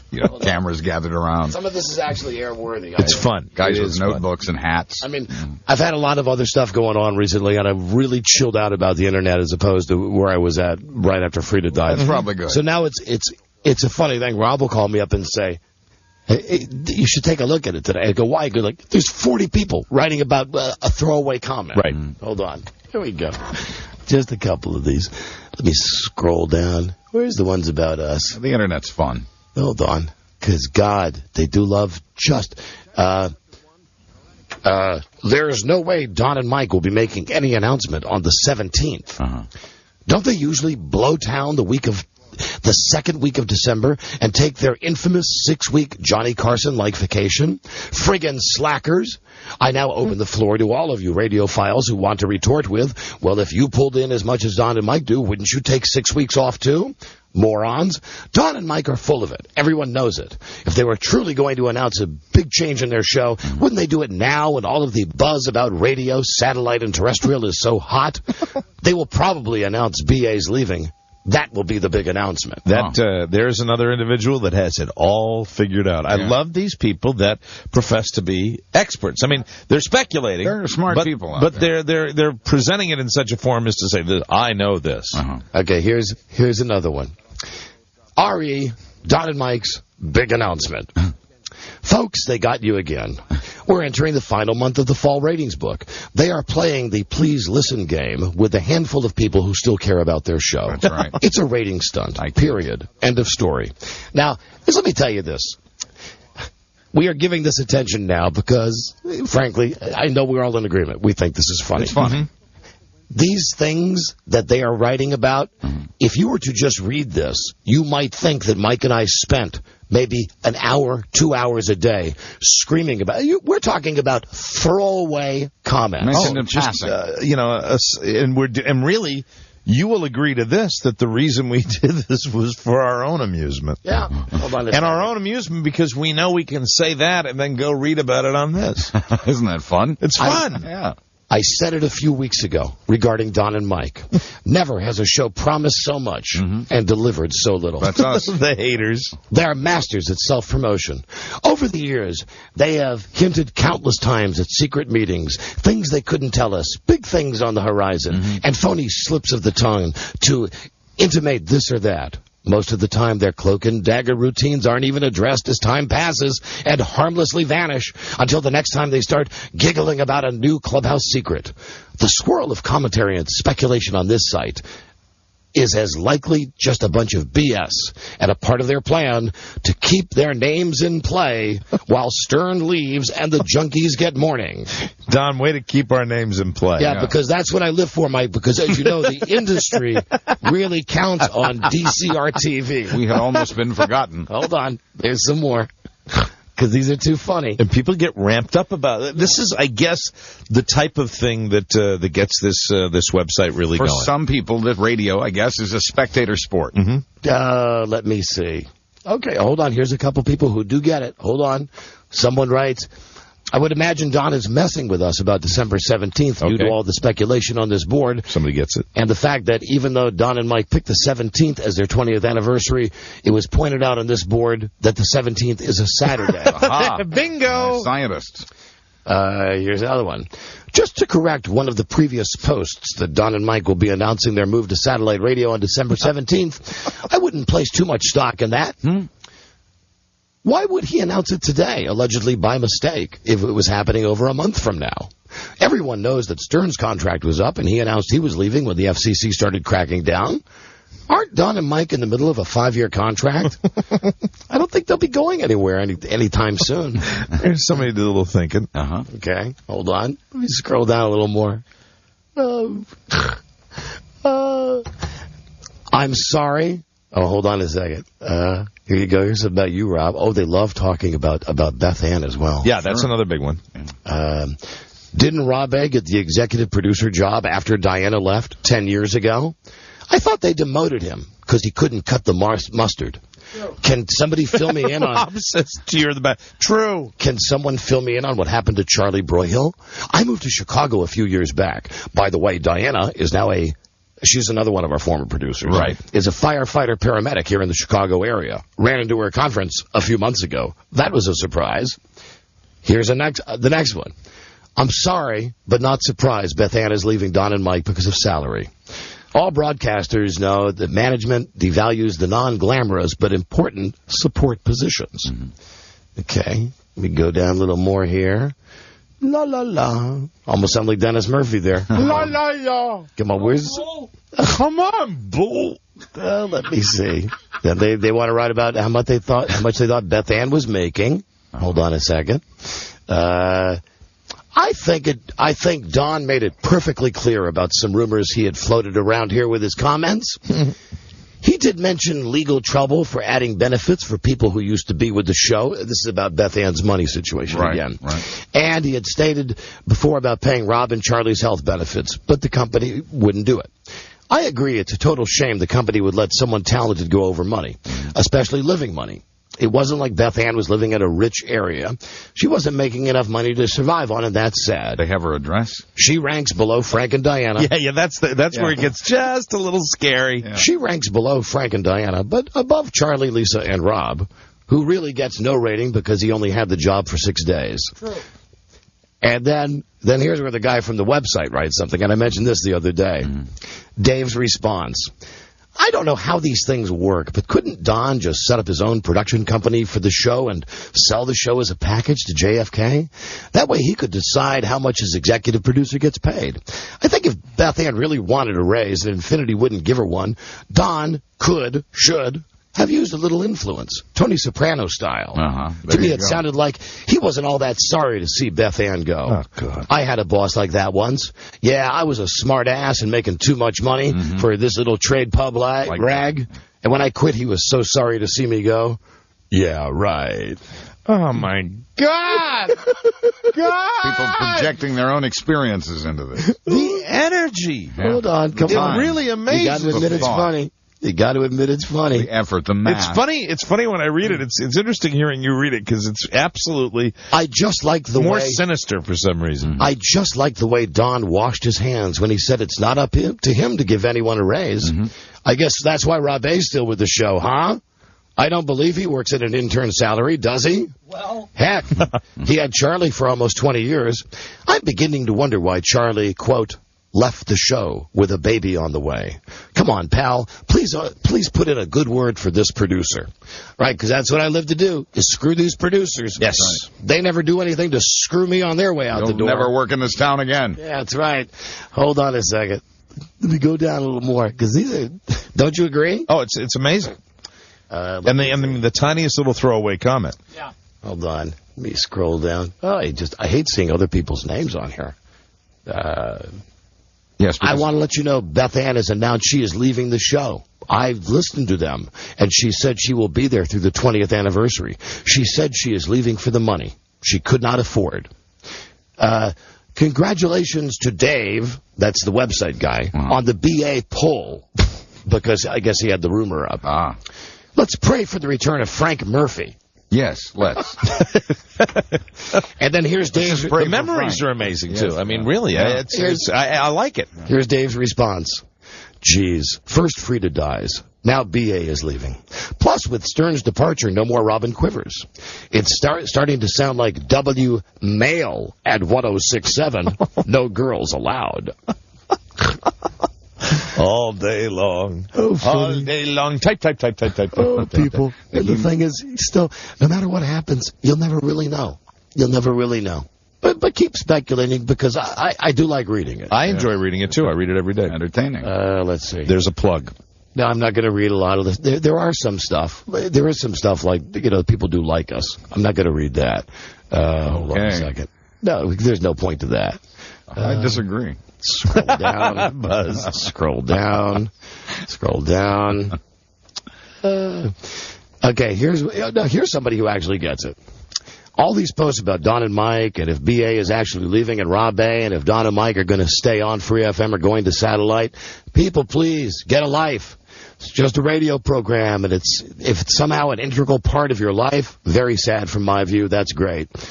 But one day you'll not be able to hear Don and Mike, either because they've gone to satellite, or you're too cheap, can't afford. I somehow suspect both to be true, or they just quit, laughing all the way to the bank. Ha ha ha. So now to you I say, shut up. But I can also say Don and Mike have made the most of what has been given to them, both bad and good. Okay. So that's awfully nice. Sort of enlightened, really. There's kind stuff on there. It's evenly split. And occasionally smart stuff like that. Hold on. I can't believe Beth Ann is leaving. Oh, here's one I love.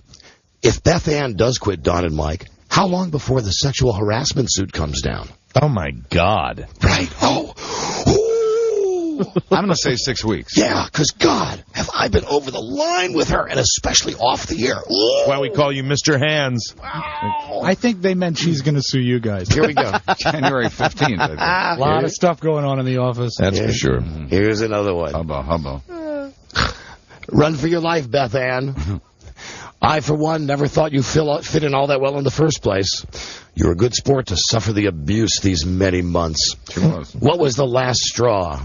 Is Don feeling better enough to hit on you? Oh, my God. I hear he can be a real nuisance to the female staffers. Say, where is Sherry Liquor these days? Oh, God. Listen, okay, asses. Wow. Why don't we just bring up the name of every woman that's ever worked on this show? They really test their memory banks. They do indeed. Can I say this?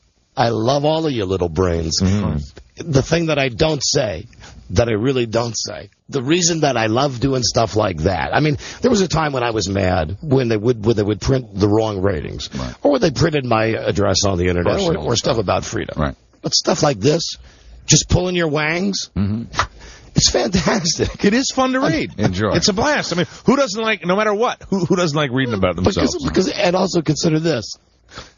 Even when all these tools are writing about how bad we suck, they all somehow manage to listen every day. They do. They're to up know to date. Everything that's going on the show. Right. Found that out a long time ago with listeners, and it's nice to see it in print. But I'm amazed to know how much they know about the inner workings of the show. Yeah. Right. I'm really amazed that, Well, everybody, and they've got detail. Some of them apparently have copies of your contract. Incredible detail. They do. Anyway, it's pretty funny. It's pretty good. Okay, hold on. Oh, here's another one. Maps to your houses. Now I'm going to scroll back to, I guess, Thursday.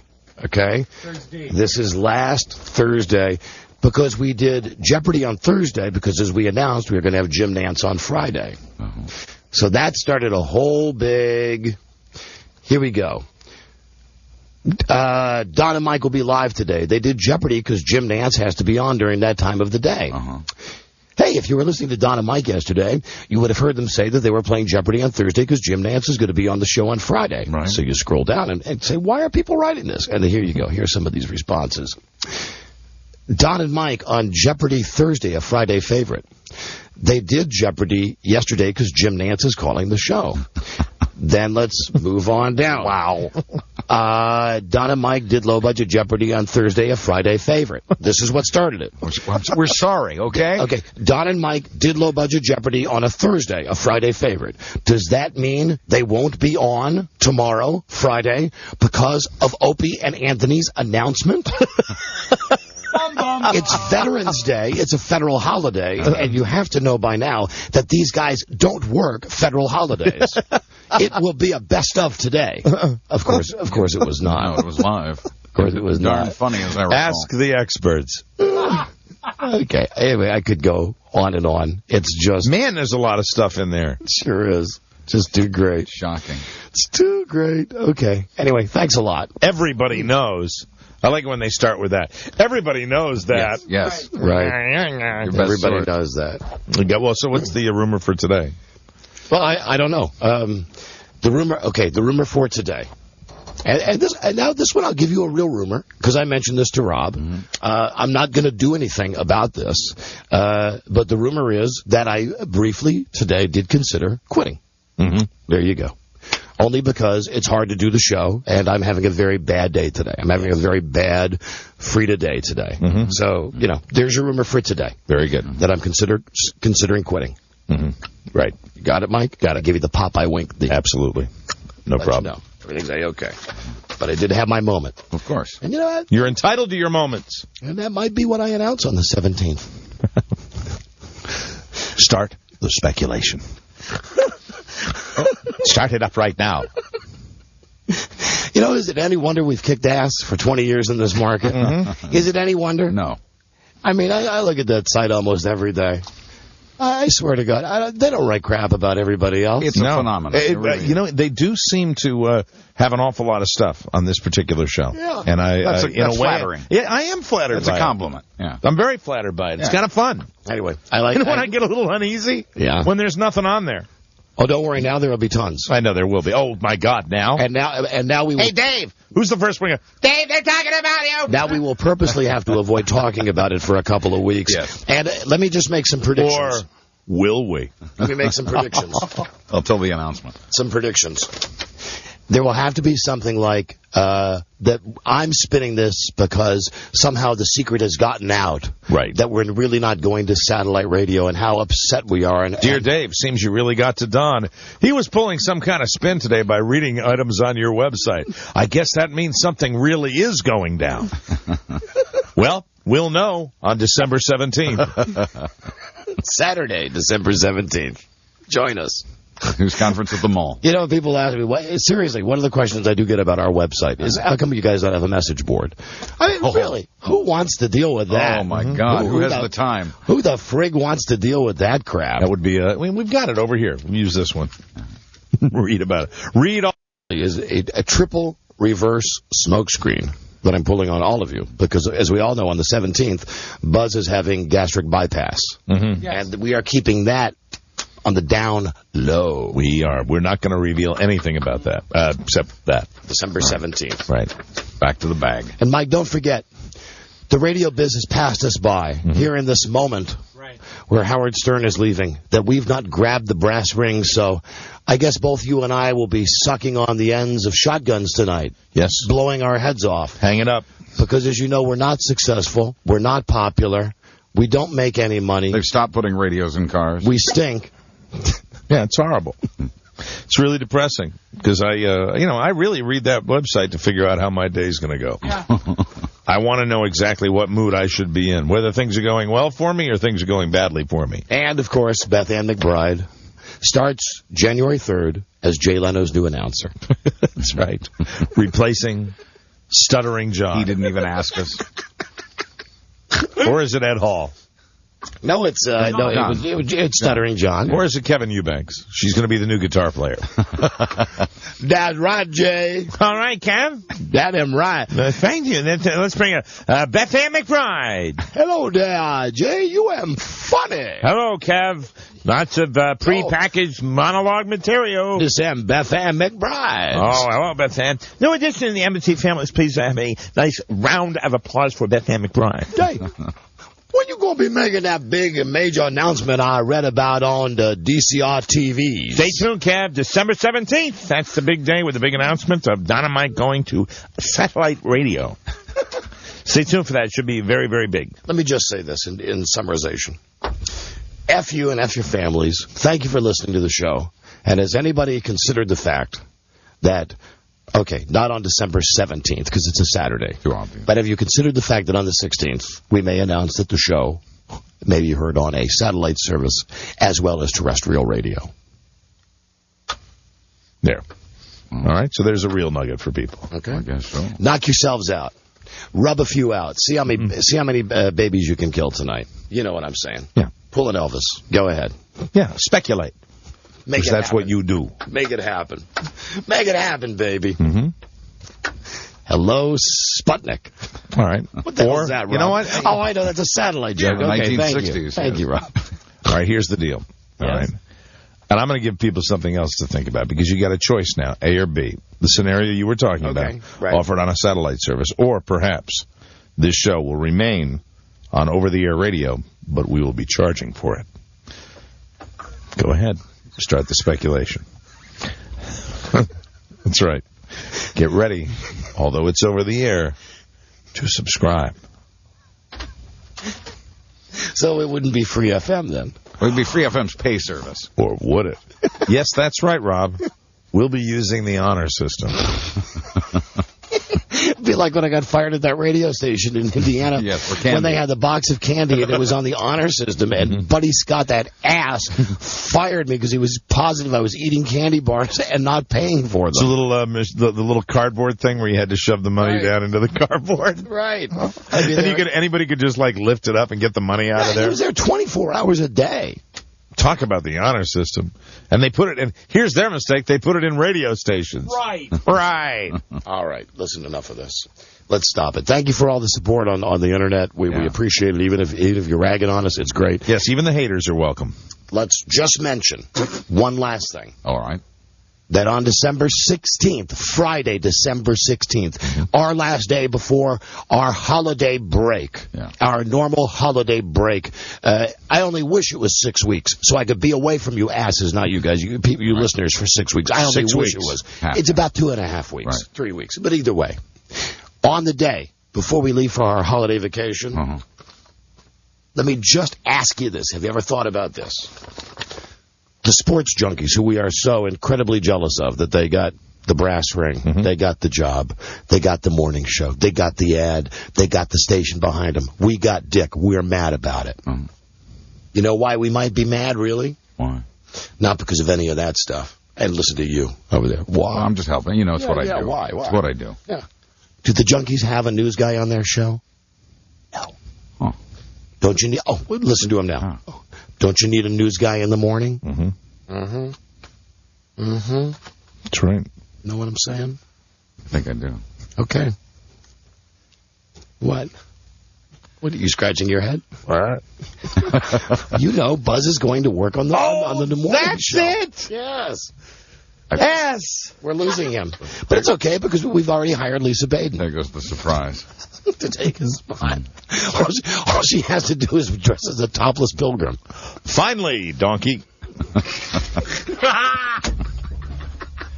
The junkies and Buzz. It'll be money. Rob, your dream will never come true. Rob has always maintained, Buzz, that when God takes you from us, that you will be replaced by D.L. Hughley. Yes. And I tell you that you are playing to an audience of one with that, Rob, with your love of D.L. Hughley. Let's be honest, okay? Morris Jones. In fact, he's in this room behind me right now.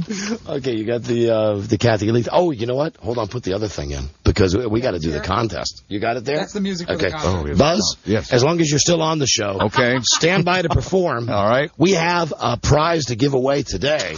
Oh, now listen to this.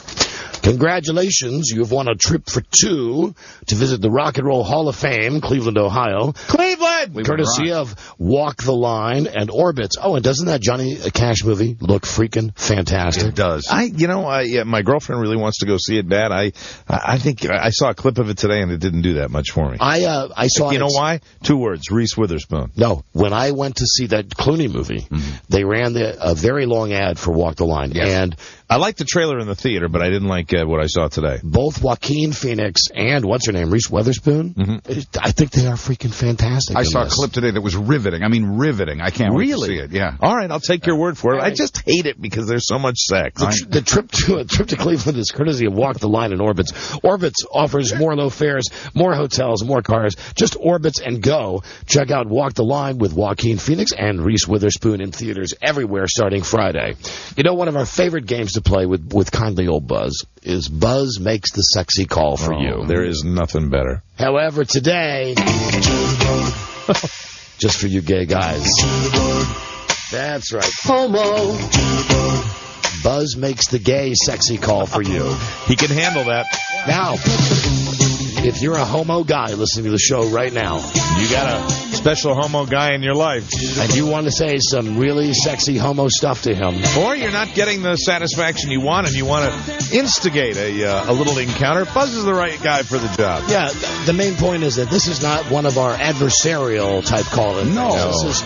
This is simply love, and it's Buzz Makes the Sexy Call. Yes, all you gay men out there, call in now to participate in this contest and enjoy Buzz's powers of persuasion. Because Buzz will call your gay lover and pass on the gay love message. I'll do what I can. See, now you're using your sexy gay voice right there, weren't you? I'm sorry, what do you mean? Hi, Maurizio. 877-365-3636. Call now. Only gay guys, only homos call now. And Buzz will call your boyfriends, and we'll get a winner. Buzz calls boyfriends. I'll do what I can. Now, before we go to break, let's just practice one time. All right. You repeat after me. Uh-huh. It's 8:36. It's 8:36. I'm Buzz Burbank. I'm Buzz Burbank. Now back to the Junkies in the Morning. Start speculating. We'll be right back. This is the Don and Mike Show. I think you're all set, so just go clean the pipes and it's a go. Huh? Clean the pipes. What do you mean clean the pipes? You choke the chicken before any big date, don't you? Tell me you spanked the monkey before any big date.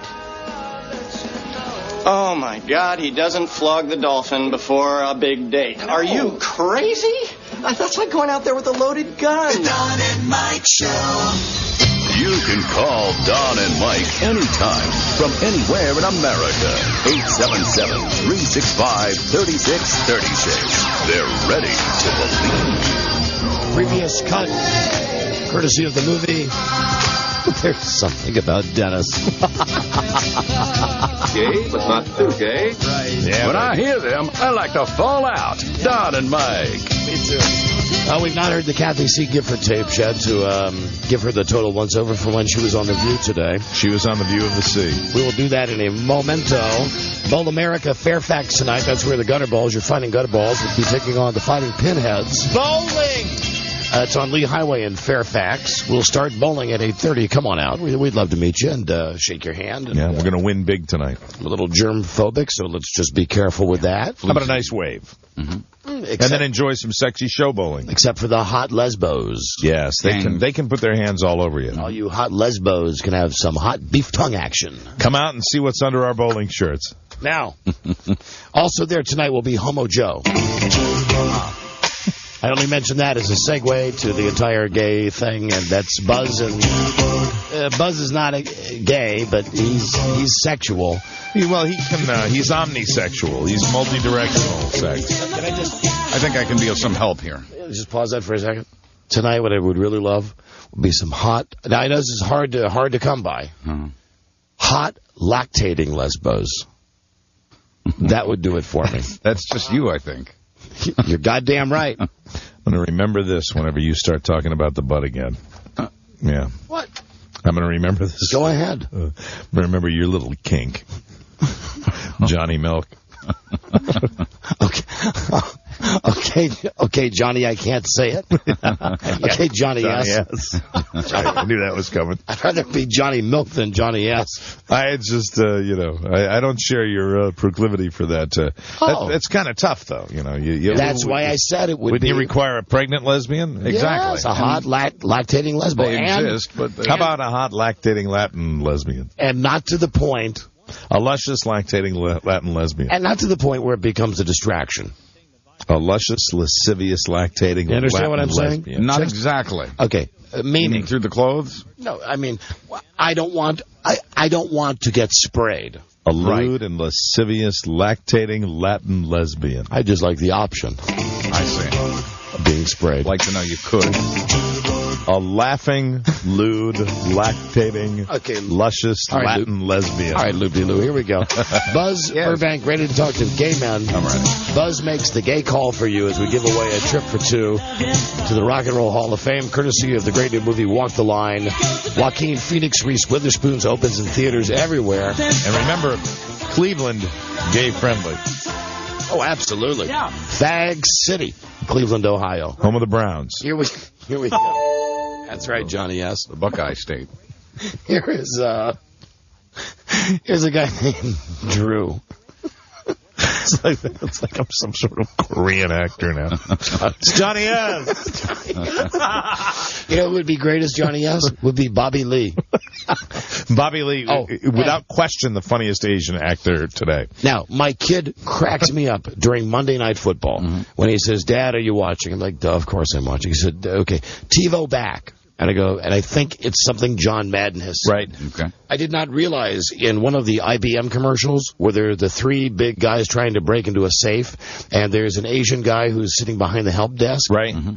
That's Bobby Lee. Bobby Lee, man. Bobby Lee is... I think Bobby Lee's my favorite guy on Mad TV now. Next to Frank. Frank Caliendo, who's really great. And, that's where perception becomes reality, because I'd seen the commercial a million times for the IBM help button and going like, okay, all right, I get it.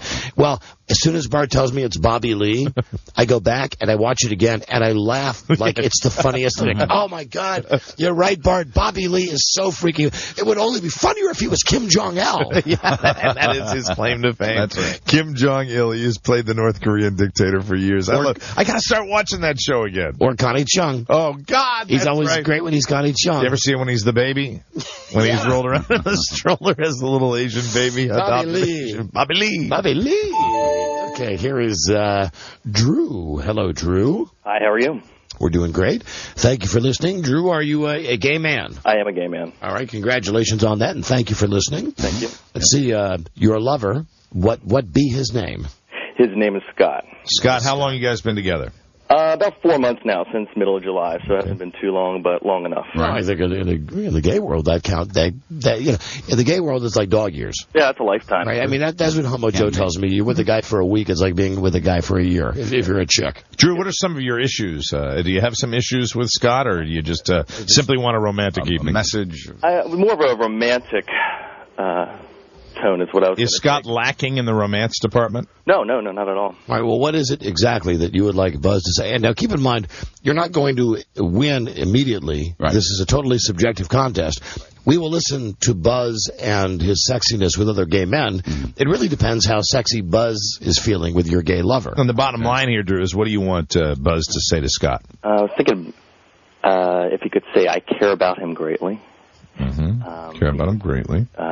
He's the best thing to come into my life in a long time. And into other places.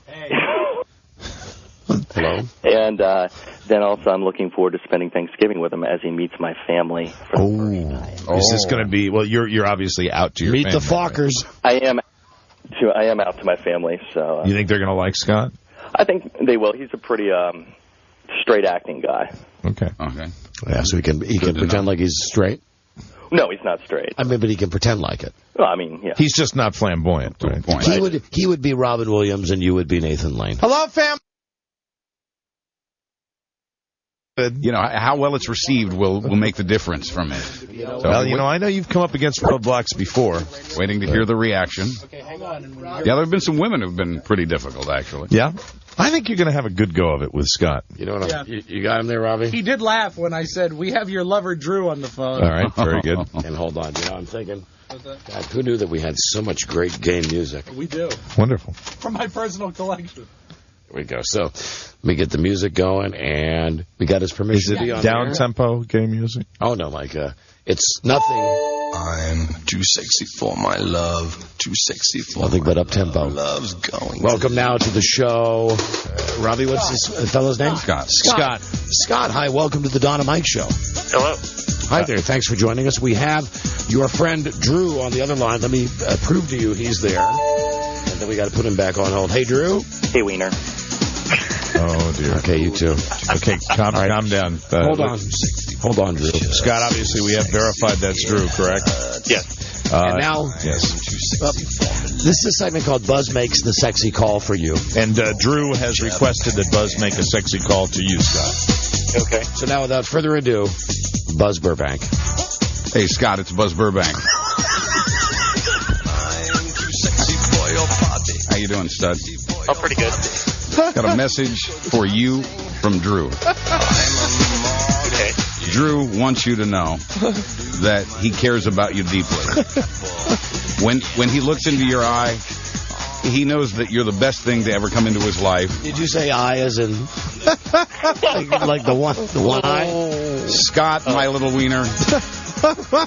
Drew wants you to know he's looking forward to the holidays, especially Thanksgiving, when you finally get a chance to meet his family before you go somewhere else and do something fun.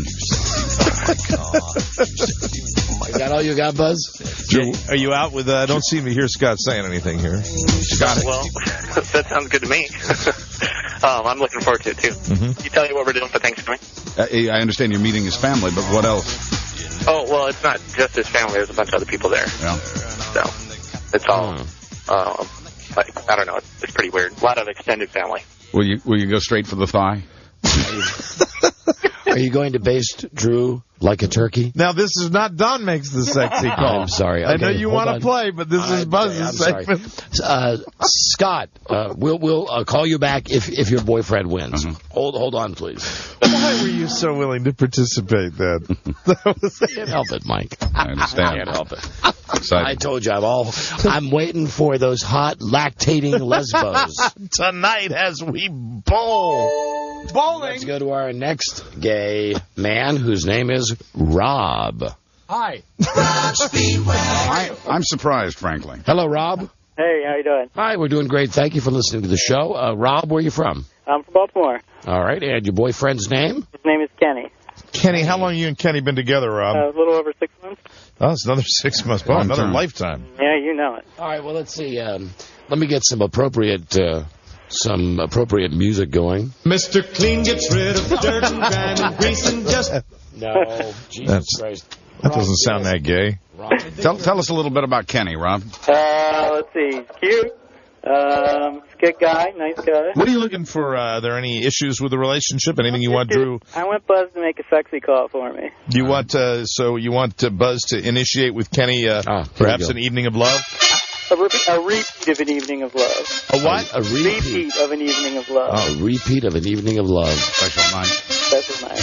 What happened on that night? It was a good time. I've got a message all written for him. You've got a message written? You can have one if that'll work for you. What are you gonna? What do you want Buzz to say to Kenny specifically, Rob? I want Buzz to tell Kenny he's a very, very good boy. I enjoyed Pirates last night, and I can't wait to dip into his treasure chest again this weekend. He mumbled a little bit there. I enjoyed Pirates last night. And then it was kind of... He's looking forward to dipping into his treasure chest again. Oh, my. Buzz was right on it. All right. Buzz was right on it. Hold on a second, please. We're calling Kenny? Yeah, it's called Kenny. Called Kenny. Buzz, did you get that? I did. You going to modify it a little bit, make it your own? I think I'm ready. I'll try to. Kenny and I... Drew and Scott, I mean, not bad, but there wasn't a lot of sexual content. Strictly romance there. Sounds to me like Rob wants Kenny to, be a little bit more direct. Mm-hmm. I think I understand. I'm looking for Kenny. Oh, Kenny's not there. Where is he? He's at the doctor. No message. Thanks. Yeah. Bye, then. Rob, we couldn't find Kenny. Well, hold on a second. Let's go back to Rob. Hey, Rob, I'm sorry. Right? Yeah, Mike's right. We couldn't find Kenny. All right, thanks for trying, guys. Okay, you're very welcome. Bye. Hold on just a second. You know what? Rob was a very happy homo. Yeah, very promiscuous. Let's break and come back, and we'll devote another full break to this, Buzz. Fantastic. Because there, I think we've still got 1, 2, 3, 4, 5 more gay guys standing by. Excellent. Going. As we continue with Buzz makes the sexy gay call. What the F is this? Sukiyaki. Like what? Like guys weren't going after each other back in the 50s? Like there weren't pole smokers back then? Geisha boys. Yeah, geisha boys. That's right. Fantastic. I think this is going great. And how are you doing, Buzz? I'm well. I'm ready. Let's go. You know why he embraces this? Because tonight at the bowling alley, and again, let me just say, Buzz is not there looking for Stink. Right. But Stink finds Buzz. Always. Okay? Yeah, Buzz will be around the chicks tonight. They'll be going, you know what I love about you, Buzz? I love the fact you're so devoted to your wife and that you do all that stuff on the show and you're so sexual. Even with the guys, you're just so dreamy with because the guys. Somehow it'll make Buzz safer, and the women will come up and feel that with Buzz tonight. But don't be misled. He's a very dangerous, dangerous man. Whatever. Whatever. Just make sure that if there's any hot, lesbian, lactating stink that comes my way. That's for you, Mom. I come Daddy's way. Can everybody feel the sexually charged atmosphere that we have for tonight? Well, and really, isn't that what a bowling alley is all about? That's right. That's right. Our big balls full of holes. Oh, yeah. That's accurate. The scent of men. Bingo, yes. The scent of men. Stale oil. Right. Stuffing 3 fingers at a time. Baby. Making sure that our lanes are properly oiled. Okay, we'll be back with more Buzz Makes the Gay Call. And the prize again from the movie Walk the Line with Joaquin Phoenix and Reese Witherspoon in theaters everywhere. Have I read this enough now? No. Friday, November 18th. Our newsroom is being roamed by a sexual predator. We'll be right back. This is the Don and Mike Show. That sound was the gay guy. Ted Patchell, congratulations. We had 5 people from New Jersey in the fastest finger, and you're one of them from Summerdale, New Jersey. What do you do? Computer catalog salesperson. I take orders over the phone. What did you do last night? Homo. Actually, I stayed in and watched ABC. All right. Your partner, Thomas, is up there. Hi, Tom. How you doing? Hi, Regis. Nice to see you. What would you do if you won the $1 million? Pay off all the bills and splurge and go get a dozen pairs of shoes at once. All right, fine. All right, good. It's the Don and Mike Show. Bye, Mike. Homo. Stand by for more.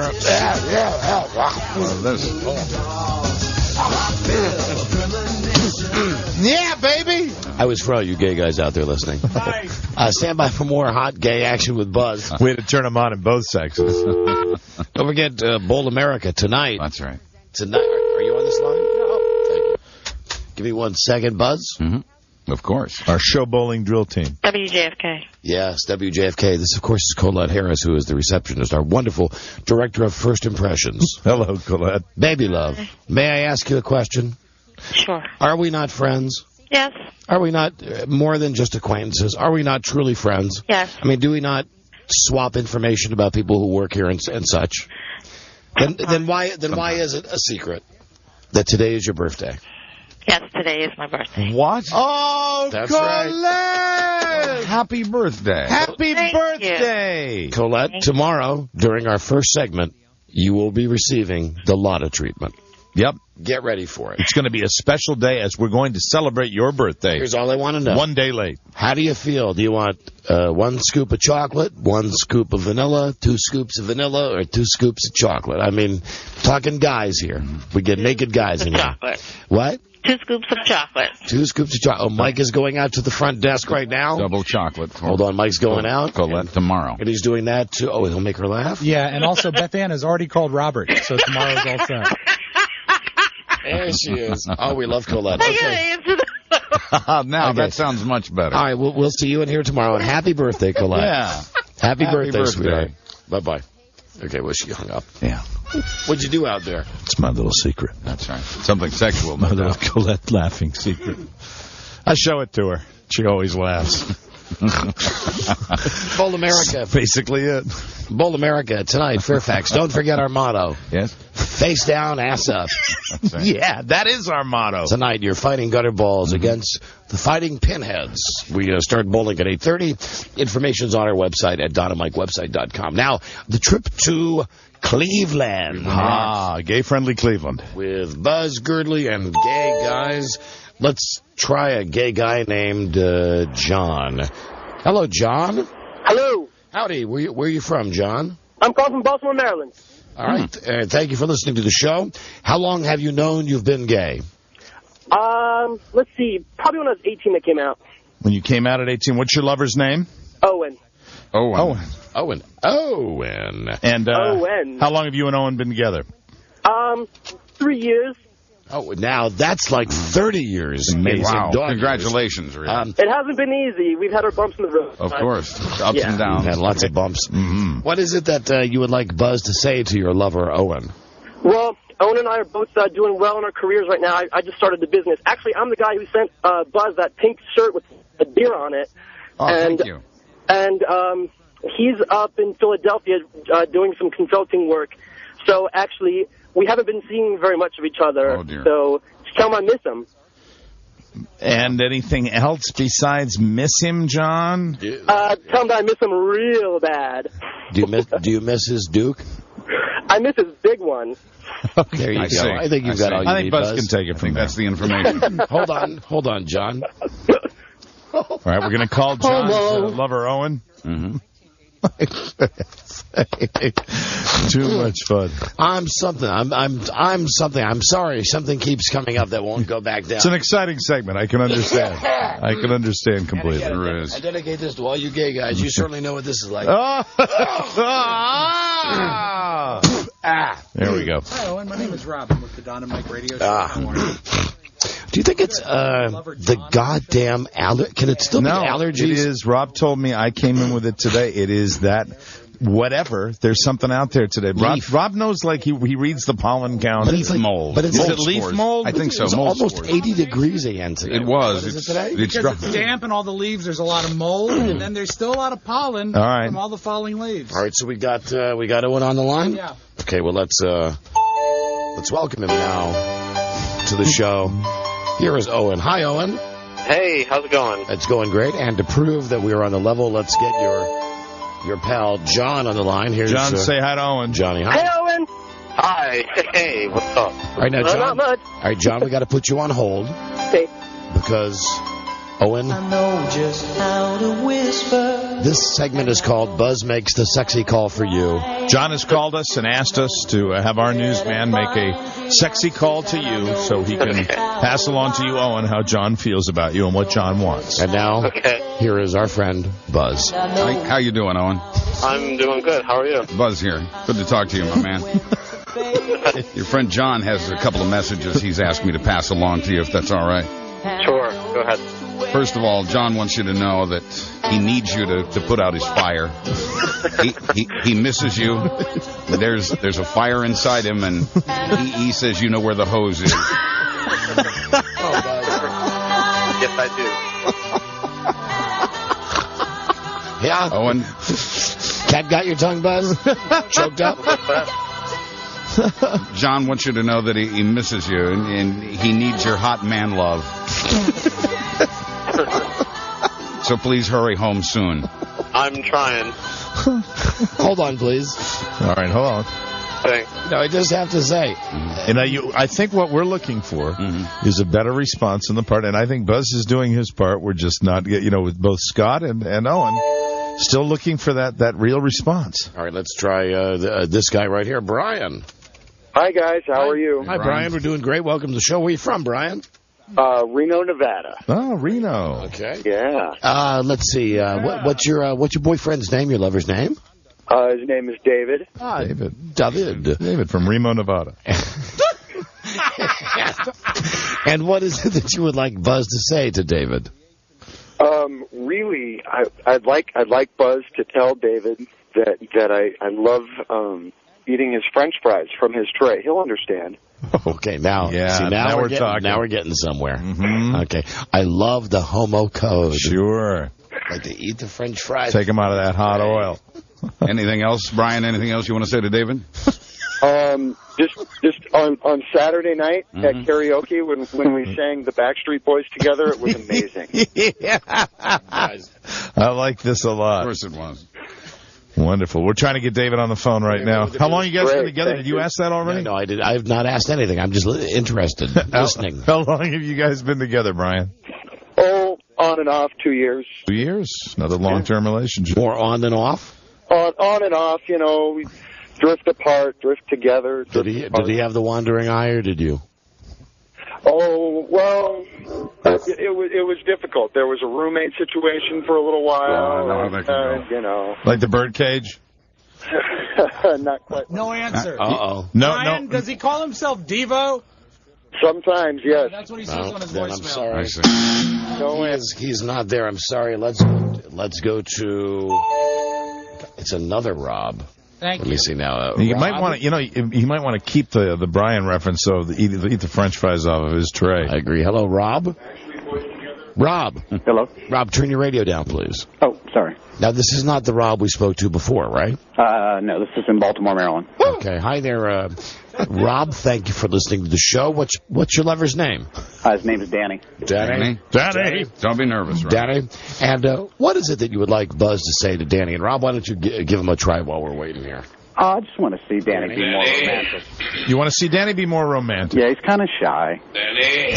Even though we've been together for a while. How long? Danny. Of course, as soon as you turn the lights out, shy goes away. Oh, you might want to jot that down. But how long have you been together, Rob?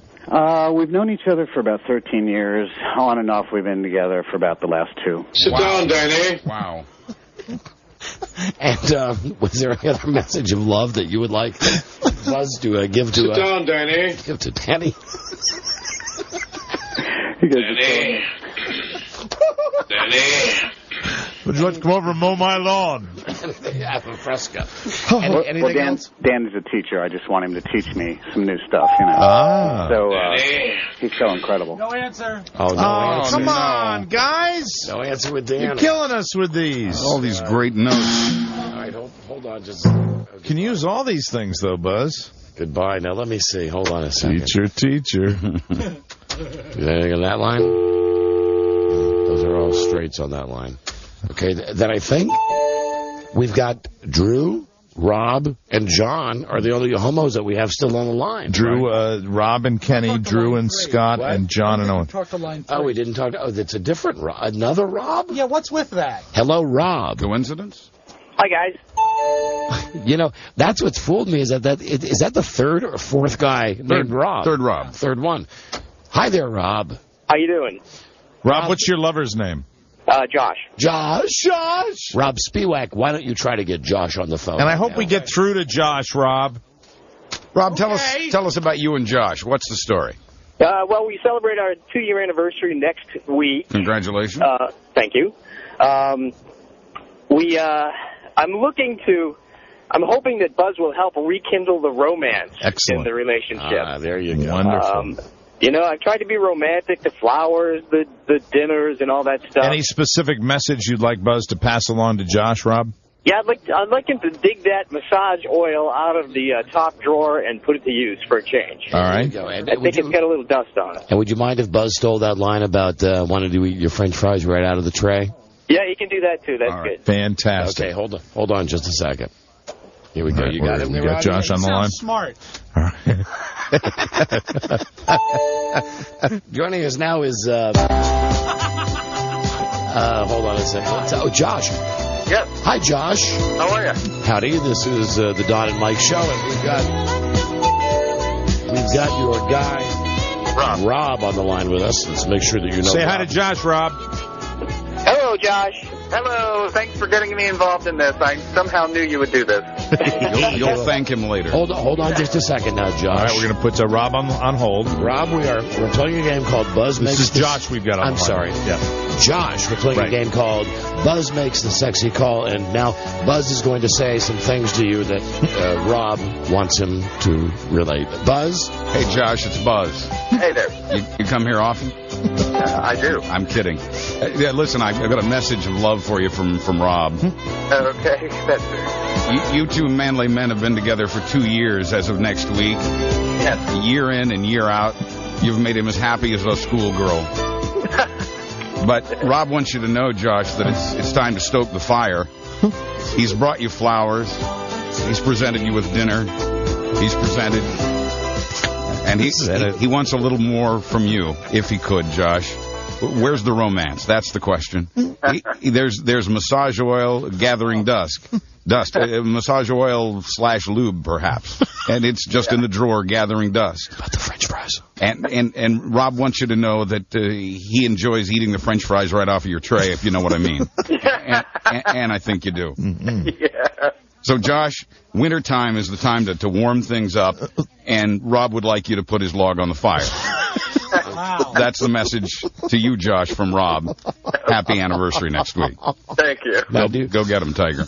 Okay. Hold on a moment, please.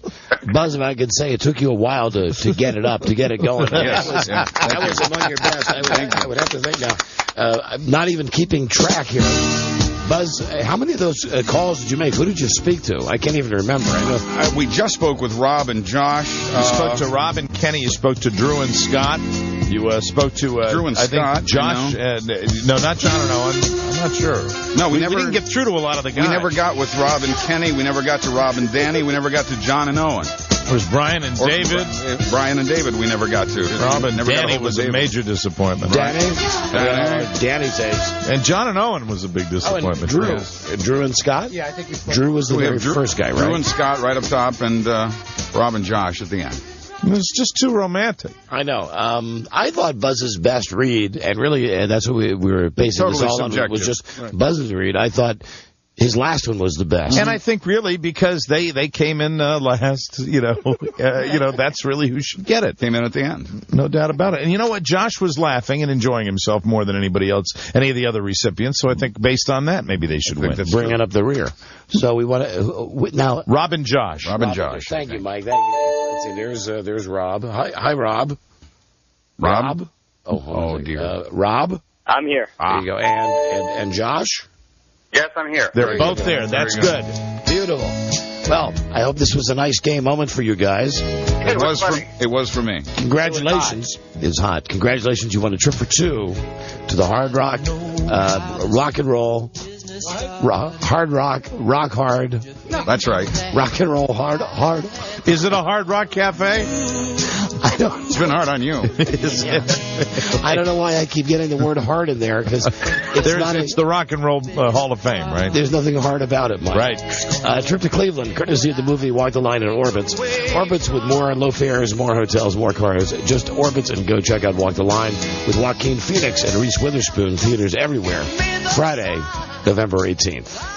And we still have both Rob and Josh on the line? Yeah, they're both here. Guys, what do you think? Judy Garland's I Love Men or Barbra Streisand's Never Will I Marry?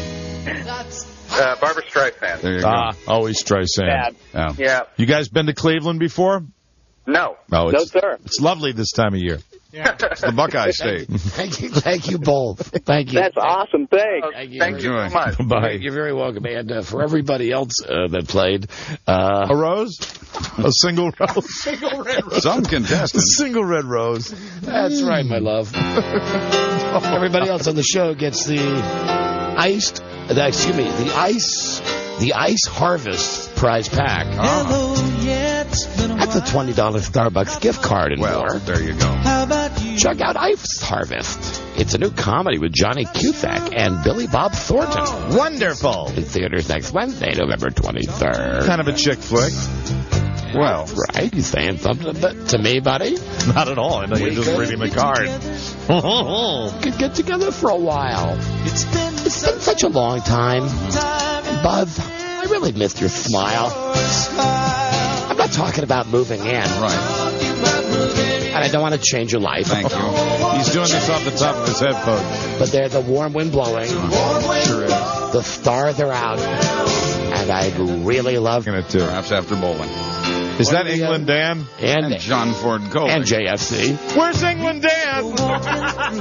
All right, that's it for this edition of Buzz Makes the Sexy Call. We'll see everybody at the key party later. I hope it helped. And when we come back, Mike, when does the comedy end on this show? Never. A lot of you saying, when does it begin? But it continues in a moment. Oh, God, this is just what we need today. What? I know it's been a long time since we have done an edition of Elvis to Elvis. You mean it's time to fire up the helicopter? Do you remember the book that you and I were looking at yesterday, or perhaps the day before in the office? I think it was yesterday, and it was filled with Elvis impersonators. It's a picture book. Oh, fantastic. We finally locate one. Full of the world's best Elvis impersonators. Hello, heaven. This is Elvis Presley, and I know that you're looking down at us. This is Elvis Presley, too. It's very, very sad, but we're always going to have you with us, and that's the way I'm doing my Elvis now. Every single thing I say will be done like this. Down. It's kind of an up and down thing. Every day, Elvis is looking at you, counting your blessings. It's E to E when we come right back. This is the Don and Mike Show. His friends say Elvis did anything to get more drugs, resorting even to self-mutilation. He's got his foot on the examining stool, and there's a hole as big as a quarter. He was digging in his foot, and he looked at me and he says, I ought to get some good stuff with this. The Don and Mike Show. God damn it. The Don and Mike Show. That is right. Yes, what a shame. He was digging in his foot for narcotics. Why are we playing Click 5? 5? It's good. Let's play an Elvis tribute song. Oh, Elvis, we miss you tonight. This is not the one I was looking for. Yes, they are. This is, I believe, the one that elicited the best response on the last Elvis Death Day show. Might remember a number from A Sweet Little Thing. Dear Santa, my name is Lisa Marie. God. Don't you remember this one? It's been such a long, long time now. How sad it is. Since you received a wish from me. What's your wish, little girl? Man, fire up the jet, Red. We're ready, man. Hey. As we get set now to land. Man, oh man, this helicopter is listening to the right. E, sit back on the other side. E, I think it's you. Is it me? I think it's me. I think it's both of us, Jack. I think here we're landing, Jack. God damn it, honey. This helicopter is upsetting me. It's a hot time in Maryland. Sure is hot time in Florida. Hey, man, can Virginia get sticky? Welcome to Elvis. Hello, this is EAP. And this is also Elvis Aaron Presley. We're glad to have you with us on another fabulous edition of Elvis to Elvis. Elvis to Elvis. Where we talk all things Elvis, anything to do with the king of rock and roll, who unfortunately is no longer with us. There's a website, Elvis L Impersonators, ELL Impersonators.com. I like to go bowling myself. I used to use a pistol instead of a ball. Man, with those pins scatter. Like the monkey, like my poor dead monkey. Yeah, scatter. You know who loved my monkey? Who's that? My little daughter. Yes, what a shame. Lisa Marie Presley. Here's a Christmas wish from my daughter, Lisa Marie. I cannot believe she married that faggot Michael Jackson. What could she have been thinking? Perhaps she was distressed over the fact that I was not around to be at the wedding. A shame. A shame it is. I do not like this girl that's impersonating my daughter. I think she is wonderful, E. I think that's a crock, Jack. I am hoping tonight, during the bowling, many lactating lesbians show up. Yes, I know. That's what you have been praying for. That is your Santa wish. Please send you some lactating lesbians. The book will fascinate you. My bag of hot dog rolls is now empty. It is time for me to get off of my horse with my parka. I will have a champagne flute with narcotic cough syrup. Then we will go in the backyard and put some light bulbs in the pool and shoot them. Shoot the flash bulbs. The old-fashioned kind that explode in a fiery light. And then we will say, oh, look at all the babies we killed. Hey. Oh, my Peter. I would urge both men and women, if you are coming out to bowling this evening, please do both E and E a favor and wear cotton panties. The book is called The World of Elvis, Tribute Artists. It's amazing that now that I am years dead, I am still encouraging these fabulous artists to impersonate me. There are many of them in the book, such as Elvis. As you can see, he is Hispanic, a day worker. Look at that. He is wearing a Caballero outfit. Elvis. He could go to Mike O'Mara's show bar. Yes, on Monday nights. For Corona nights. Yes, half-price Corona night. Corona nights. Yes, wonderful job. Corona nights. Thank you. Then there are, my goodness, so many of them. There is Michael Hoover, who we've had on our show before. Pointing at us in that Elvis way with his special custom-made jumpsuits, which they all seem to have in there. Also in this coffee table picture book, there is a woman. There are many women. Really? Here's one named Janny James. She is a female Elvis impersonator. Janny James, I smell sour milk. Oh, dear. I truly do. It is nice to see that out of all these Elvis impersonators, none of them seem to have gotten much sun. They all have that pasty complexion. Yeah. It must have been a hot photo shoot. And I know that you are like me. You know, really. I mean, really, we should put some of these pictures on the website. We should put these impersonators up there. Danny Dale. Look at fat Danny Dale. That's the one that should go on the website right there. He makes Elvis look skinny. Danny Dale. And look, a Chinaman. It's Darren Lee. Darren Lee. There are more Chinamen in there, I believe. You will find better Chinamen in there. Hey, if you wish to. Excuse me, I just burped up the lunch. Well, I could spend all day looking at these pictures as we did in the office. Why don't we make a call? Let's make a phone call and talk Elvis. You acted strange. Why? I'll never know. I think it was loving you that taught me to dance slow. Are we calling the author? Yes, we sure are. Father of Living the Life, the World of Elvis tribute artists. Patty Carroll. She's ready for the call, right, Jack? Patty's got wonderful portraits. Not a lot of text, but a lot of pictures. Is this that gay thing? No. Oh, that was the last break. Hello, is this Patty?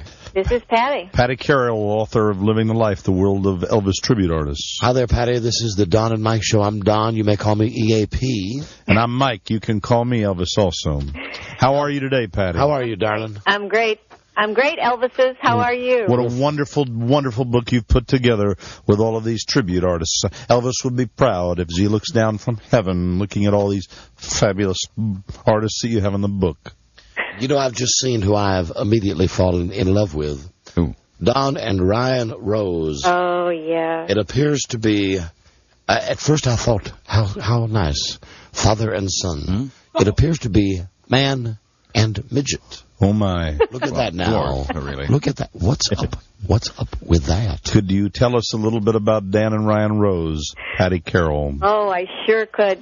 Well, Don Rose is an Elvis tribute artist in Las Vegas, Nevada. Aren't we all? Oh, yes. And, he, when I went out there to photograph, they said, oh, we'd really like to have my son. And I said, fabulous. And he came in with this perfect Elvis suit, the perfect Elvis hair.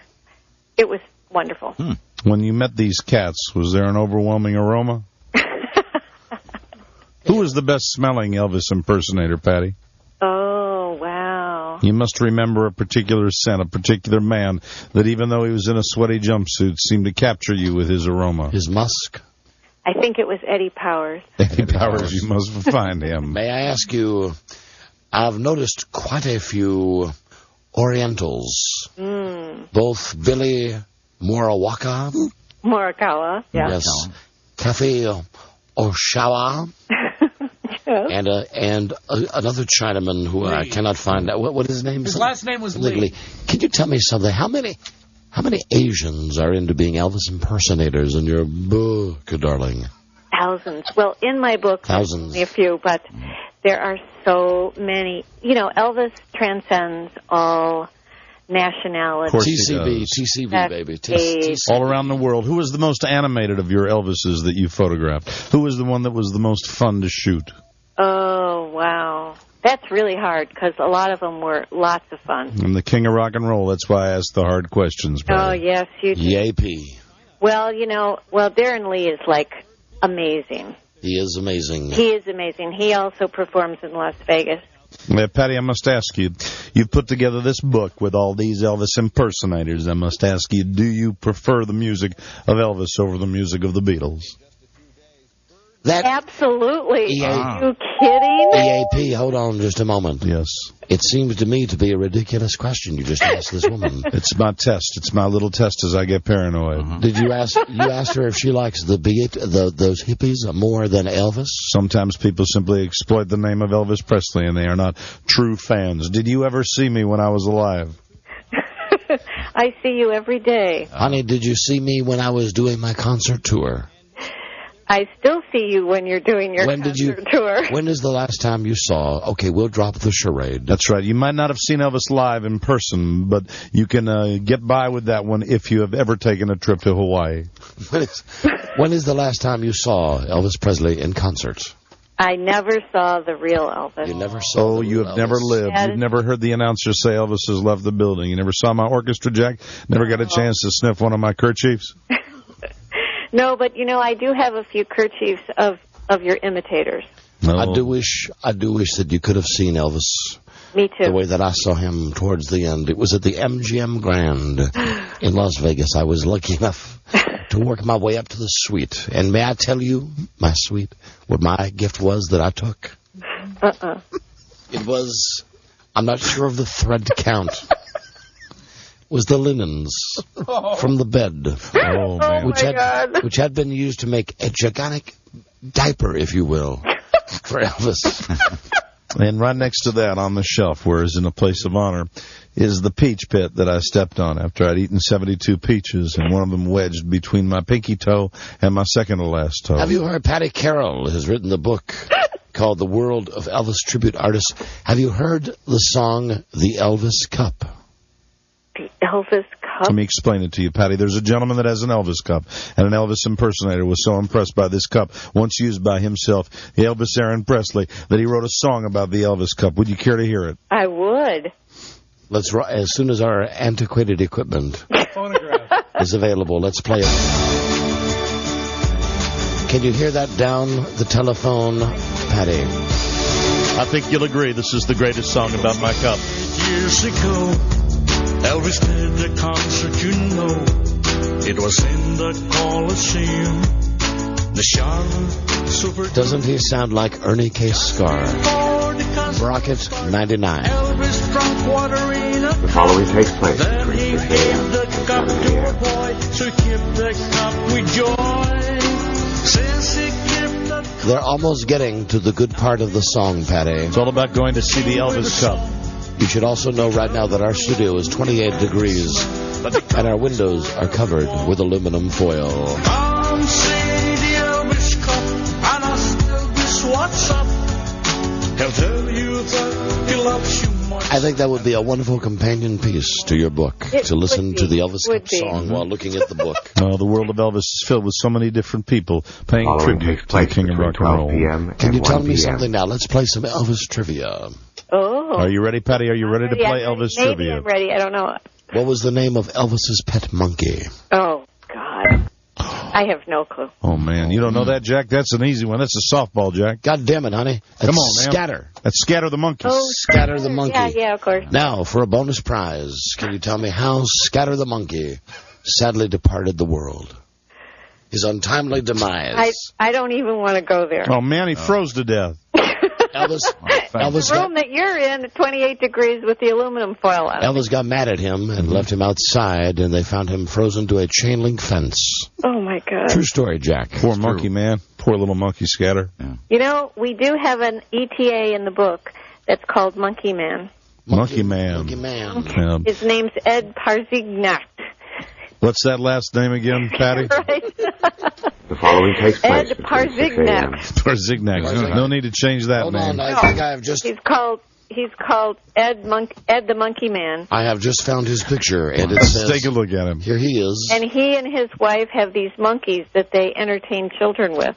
Patty, are you aware that Elvis kept donkeys and a turkey in his empty swimming pool? Now, I will tell you something. One of them I know was named Bowtie. You guys ought to be calling Doc Franklin. Who's Doc Franklin? Who is that, Denny, honey? Doc Franklin was Elvis's vet.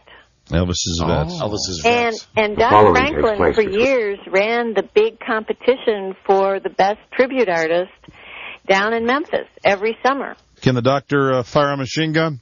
I'm sure he could. Right, I have no idea, but I'm sure he could.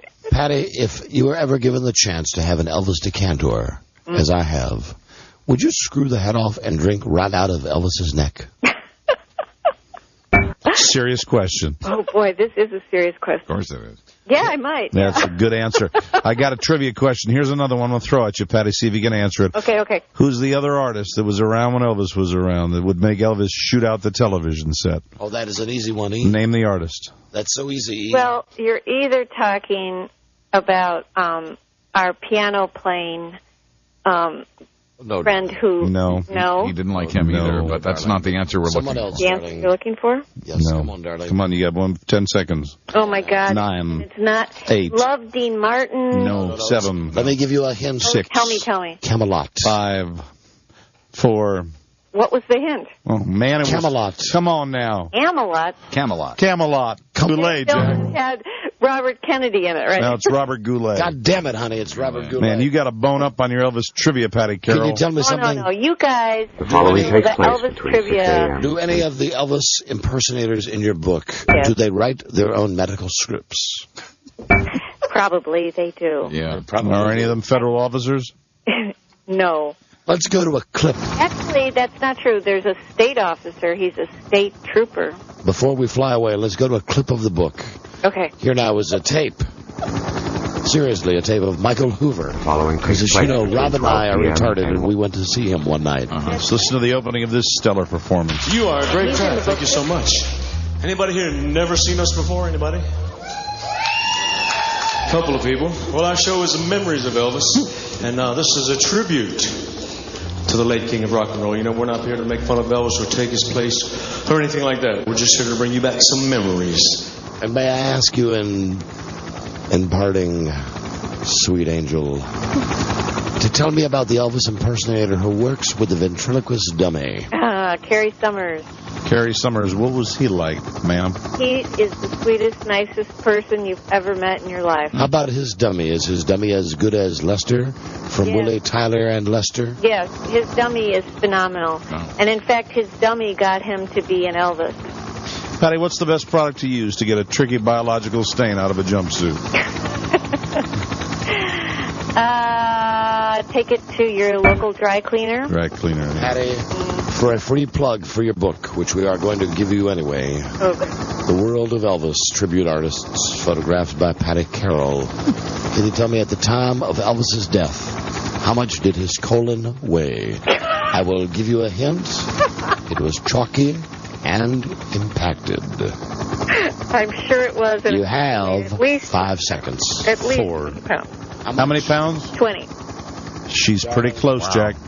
Good guess. Got to double that. Yes, 40 pounds. 40 pounds of colon. Yes, that's how much it weighed. Oh. What a tragedy. If only they could have seen me. I got to tell you, you guys know the strangest Elvis trivia I've ever heard in my life. You try lying face down on the shag carpet, honey. You'll know what that's all about. When the coroner emptied his stomach, it sounded of gravel. Yes, due to all the pills. What a shame, what a tragedy. The book is called Living the Life, The World of Elvis Tribute Artists. Wonderful pages of photography by Patty Carroll. Las Vegas is calling. Found. I would like to leave you with a very rarely heard recording by a young girl named Lisa Marie Presley. Patty, I urge you to listen to this, and you tell us after you hear the opening lyric if this particular song doesn't make you, photographer Patty Carroll, cry. Dear Santa. Dear Santa. My name is Lisa Marie. Her name is Lisa Marie. It's been such a long, long time. I'm clouding up, Jack. Since you received a wish from me. Isn't that sad, Patty? I'm hungry. It could almost qualify for the Annoying Music Show. What was that, goddammit, honey? Have you ever heard of the Annoying Music Show? No. The Annoying Music Show.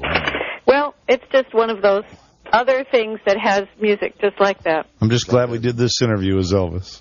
Otherwise, this bit would have gone right down the toy. We could not even have done the Larry thing. That's for sure. Thank you for your time, Patty. Hey, you guys, it's available at Barnes & Noble. How about that? Happy photography, Patty. We thank you so much for being with us. Thank you. Thank you. It's been nice talking to you. Take care. Hey. At the time of his death, can you tell me how many pharmaceuticals Elvis had in his system? 100. I believe the number is 37. Only 37, honey, but enough to put him out. Including Sinutab. Sinutab. Sinutab, yeah, baby. You know, you are fantastic. We'd like to give you a Cadillac. That's right. Here are the keys. We just threw them down the phone line. Thank you, Patty. Thank you. All right, Red. Hope it's pink. Bye. Bye-bye, baby. Did she say hope it stinks? No, hope it's pink. Hope it's pink. Me too, Patty. Give me some of that. In the case of Patty, I don't think it's been pink for years and years and years. Probably not. What a fun lover she was. Point and click, Patty. That'll do it for another exciting edition of E2E. Man, I wish I could relieve myself. Man, I got that pain again, Red. It depends. It depends. Until next time, this is Elvis Aaron Presley. And Elvis Aaron Presley over here. Hoping that all of your movements are solid. All techniques into one. TCB, baby. I can't bear down, Jack. And here he is right now. Speaking of, bit with me. Buzz a bass, buzz a little, you know, we never got to Craig Wilson today, which is okay, because he's not that gay today. And plus, the show is way gay with Buzz. Let me see, what else didn't we get to today? We didn't give away the trip to Las Vegas. Las Vegas is calling. Do that tomorrow. And we also did not, we never heard all the tapes of Kathy C. Gifford. All right. On The View today. Oh, crap. You know, there are occasions when I wish, I vacillate, Jack. I vacillate. Sometimes that's not going to help me bear down. Sometimes I think, doing the show, time flies by, and other times I think, oh, what a drag it is to be here. Today's one of those days when I'm thinking, well, right now, kind of a combination. Mixed feeling. But I'm wishing we had more time so that we could... To me, one of the sexiest guys in the whole world is still Sidney Poitier. We could listen to this stupid bitch prattle on. Damn, listen to that prattle. Kathy Lee Gifford. Put a sock in it, bitch. But to me, one of the sexiest guys in the whole world is still Sidney Poitier. I agree, yeah. She's lying like she would ever have sex with a Negroid. What a lying dog she is. Such class and such intelligence and such humanity about him. What do you think of Regis? Regis, I was with Regis a couple weeks. In fact, I saw him Saturday night. Man, take that chick to the Humane Society, Jack. Put her down. Star Put her says he's down. like a Jamaican. Shut up. What is the format of that show? That sounds like cackling bitches. Yeah, that's exactly what it is, man.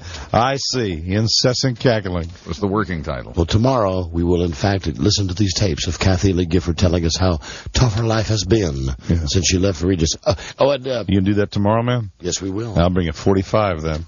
I'm going to shoot the machine. In a world where owning a radio was strictly forbidden, one man found a way to bring good news to his people. There's one he made it up. There's one good thing on this Kathy Lee tape. She does take a few shots at Kelly Ripa. Oh, good. Ooh, that's a good one, man. I got a question for you. Yes, All right, helicopter left. What are we still doing here? We're waiting to go bowling tonight. Hey, that's right. Sexy show bowling. Buzz? Yes. What are your lead stories on your news and comments tonight? Tonight, the oil companies get caught in a big lie, plus why you should drink beer and why you shouldn't eat food at a football game. Okay. Stay tuned for news and comments coming up on the Don and Mike Show. Don and Mike. Oh, my Peter. That was very... Scatterrational, man. This is the Don and Mike Show. Stay tuned for this and more. This one always wants to fire again. What's the word from Planet Crackpot? Listen today, perform tonight. The Don and Mike Show. Time for Buzz's news and comment. Don't forget, tonight it's the return of your fighting gutter balls. Our loser bowling team. Sexy show bowling. Tonight at Bowl America in Fairfax, VA, against a bunch of our listeners called the Pinheads. So come on out. We'd like to see you. Love that. Like to see you, like to meet you. We're all wearing our fancy shirts, and we'll be getting plowed. Go Balls! Except for Mike. And now here's Buzz. Hi, Don and Mike. Hi, Buzz. You can get 5 years in prison for lying to Congress, so maybe we should prepare some prison cells for the heads of the big oil companies. We won't, of course. They have the oil and the money and the lawyers. Over the last 4 years, the oil companies have been swearing up and down they did not meet in secret with Vice President Dick Cheney's people before they wrote our new national energy policy. Yeah, big dick! The oil executives testified to Congress last week that they didn't take part in that secret meeting. But White House documents now show that they did meet with Cheney in 2001, which appears to make liars out of the following men. The head of Chevron, who said, quote, "No, we did not know." The head of Shell Oil, who told Congress, "Not to my knowledge." The head, the Spicoli of the bunch, the head of BP Amoco, who said, I don't know. I don't know. Exactly. The government... Write that on the board for everybody. The Government Accountability Office, which appears to have its hands full these days, says Chevron and other companies gave, quote, detailed energy policy recommendations to Cheney's task force. Kevin. Quoting a Democratic senator, the White House went to great lengths to keep these meetings secret, and now oil executives may be lying to Congress about their role in the Cheney task force. Are you ready for some football? You know, Fahrenheit 9/11 is an old movie, but it has an interesting perspective. I watched it, a good chunk of it last night, and it holds up pretty well, and it's kind of an interesting perspective to see that movie now with the circumstances being what they are. Bits of it proved to be untrue, bits of it have proven to be true. I'll tell you what worries me. I was reading today somewhere that because all this has happened, that Cheney has lost some of his power in the White House. Right, that's what I'm hearing. That Bush now will go to talk to somebody else, to ask somebody else what to do. Now, as retarded as this sounds, I'd rather still have Cheney puppeteering the country for the next 3 years. Right, you know. Than letting W go Oh, absolutely. They're like telling him he's on his own and letting him look for his own advice. Mm-hmm. I mean, because he'll be calling like Emerald. Man, you know. well, what are we doing? What are we doing this policy? Oh, Hot Pockets. He'll be calling Barry Switzer. You know what I mean. Kenny Chesney. Keith Urban. Give me that olive drab satin jacket. I'm going to wear that one in Alaska. And I don't know if anybody watched the CMTs last night. No, I didn't watch any of it. I like it. It's always a good show. The guy that I can't figure out, and he's just as hot as crap, is this guy Keith Urban. Mm-hmm. Now, first off, he's the guy who is allegedly now banging Renee Zellweger, right? Because she's done banging Kenny Chesney, who won't say that he's gay or not gay. She likes the country guys. So the guy comes out and isn't that funny that the country guy is named Keith Urban? Yeah, I'm expecting. Hey, hello there. Right, exactly. He's really developed. Here's what I didn't know about this guy Keith, because I'd never heard. I couldn't pick a Keith Urban record out of it if it was playing on the radio. Right. So I'm watching this, and they say, now here he is, the Performer of the Year. And, okay, I'm no homo, but he's not a bad-looking guy. All right. He's got definitely more facial hair than your average country star. Yeah. Those girls don't have a lot of facial hair. And after he sings this, now when he's singing his song, it's all that, I'm down at the trailer park, and hey, how much I love you. And he gets on, he goes, oh, well, thank you very much. I mean, I can't do the Australian accent. Oh, that's right. I forgot that he's like come on, do the accent. G'day, mate. That's right. Tommy Kangaroo Down. Want to be thanking everybody in the Country Music Association for this award. We're really happy about it. Now, that flipped me out. Yeah. That flipped me out. And the other thing that someone's going to have to explain to me at one point, which one is Brooks and which one is Dunn? I have no idea. I know they all do what I do, though. I think they dye their beards. Don't you get that impression with those guys? Because they've been around a long time, and they got he's got the jet black, the one guy's got the bright red, and the... I don't know. They keep saying Brooks and Dunn, and I always sounded like a furniture store to me. And isn't one of them named Kix? Yes, one of the first names. It's Kix Brooks? Maybe. Kix Brooks? It's a bad name. Mm-hmm. Don't buy furniture from them. Brooks and Dunn for a fine armoire. Delicious armoire. How about Warwick Dunn? Now I'm watching. Now if it's Aaron Brooks and Warwick Dunn, now I'm watching. Then you got a special country act there. Sure do. On this oil thing, the vice president's office says he's in the clear because he retains his constitutional right to obtain information in confidentiality. I wish to have a secret meeting. Hey, Rove. How are you, Don? I'm fine. Understand the gutter balls are in action tonight. Yeah. I will not be attending. Oh. We watched the CMT. Oh, hold on, Buzz. I have a secret meeting with Michael Pennis. I bet that these are all CMT calls. Give me one moment. Hello, Don and Mike Show. Keith Urban's not dating Renee Zellweger. He's dating Mrs. Tom Cruise. Mimi Rogers? No, not that Mrs. Tom Cruise. You mean Nicole Kidman? Yeah, Nicole yeah. Kidman. Winner! Yep, you're right. My mistake. Supposedly they proposed. He proposed to her right here at 1789 in Georgetown. So. And they're both Aussies, right? They're both Aussies. Yeah, right? you know what? Hold on a second.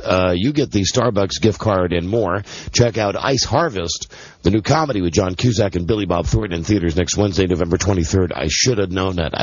Should have known that. Thank you. Hold on a second. That's what we're hoping tonight at bowling. What? It's an ice harvest. An ice harvest. An ass harvest. Nice ice. That's what Mike would like. An ass harvest. Because that's what he's into. Asses. Good God. You know what Mike says? Face down, ass up. That's right. I do. And you know me. I'm all about lactating. That's right. So come on out. Enjoy our kinks. So you can give me a milk mustache. God. Yeah. Good God, y'all. I should have known that. It's Nicole Kidman, not Renee Zellweger. But they're both just such sweet, beautiful. Who would you do? Effable. Oh, if it was Renee Zellweger. Yeah, I think it's no contest. I'm going to surprise you. I'm going to go with Bridget Jones. Really? Yeah. Oh, Nicole Kidman in a heartbeat. Now, here's the problem with Nicole Kidman. Eyes wide shut, man. That's all you need for that. You get her out in the sun, and I'm afraid she just burst into flames. Who needs to put her out in the sun? She ain't leaving the room. She's so pasty. Keeping her indoors. No, I'd take Zellweger. Absolutely. She's pretty pasty, too, Renee Zellweger. You ever see her when she's got, like, the sleeveless look? That's kind of cod belly arms there. You're right. But I also think that Zellweger would try harder because she's not as pretty. You might be right about that. She's not as pretty as Nicole Kidman. And she's a little crazy. Oh, a little. Like that. Well, so is Nicole Kidman, though, even though I guess she's straightened out now that she's dumped Tom Cruise. Sure. I just think of that one scene when she's smoking the joint in Eyes Wide Shut, and she's telling him about her fantasy. It's, to me, one of the greatest scenes in film. I love that scene. Buzz loves that scene. Love the whole movie. I do love that movie. Dream party for me. Good God, y'all. Protesters were heckling Dick Cheney yesterday by chanting, "War, what is it good for?" All right. They also held up a banner that read, "Peace now." Cheney, who's already proven his ability to tune out everyone, ignored the protesters and continued his speech. The protesters were escorted out of the University of Tennessee's basketball arena, all 50 of them. Outside, they carried signs that read, "Impeach Cheney." No vice president in the history of the United States has ever been impeached, but then there's never been one quite so lovable. Oh, that's right. Old Spyro Agnew, he resigned before he got right. Let's not forget a tribute to our manager, Michael Pennis. Let's hear it for the University of Tennessee. And I'll tie this in with your story, Buzz, and your comment, Mike.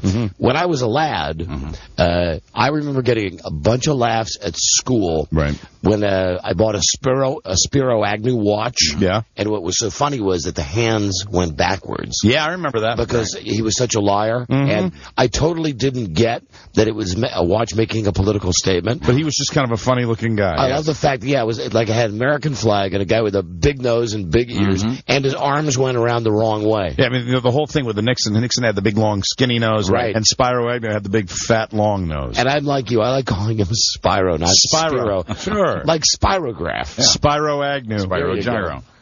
Oh, now, Buzz, you might be king of the Spyros.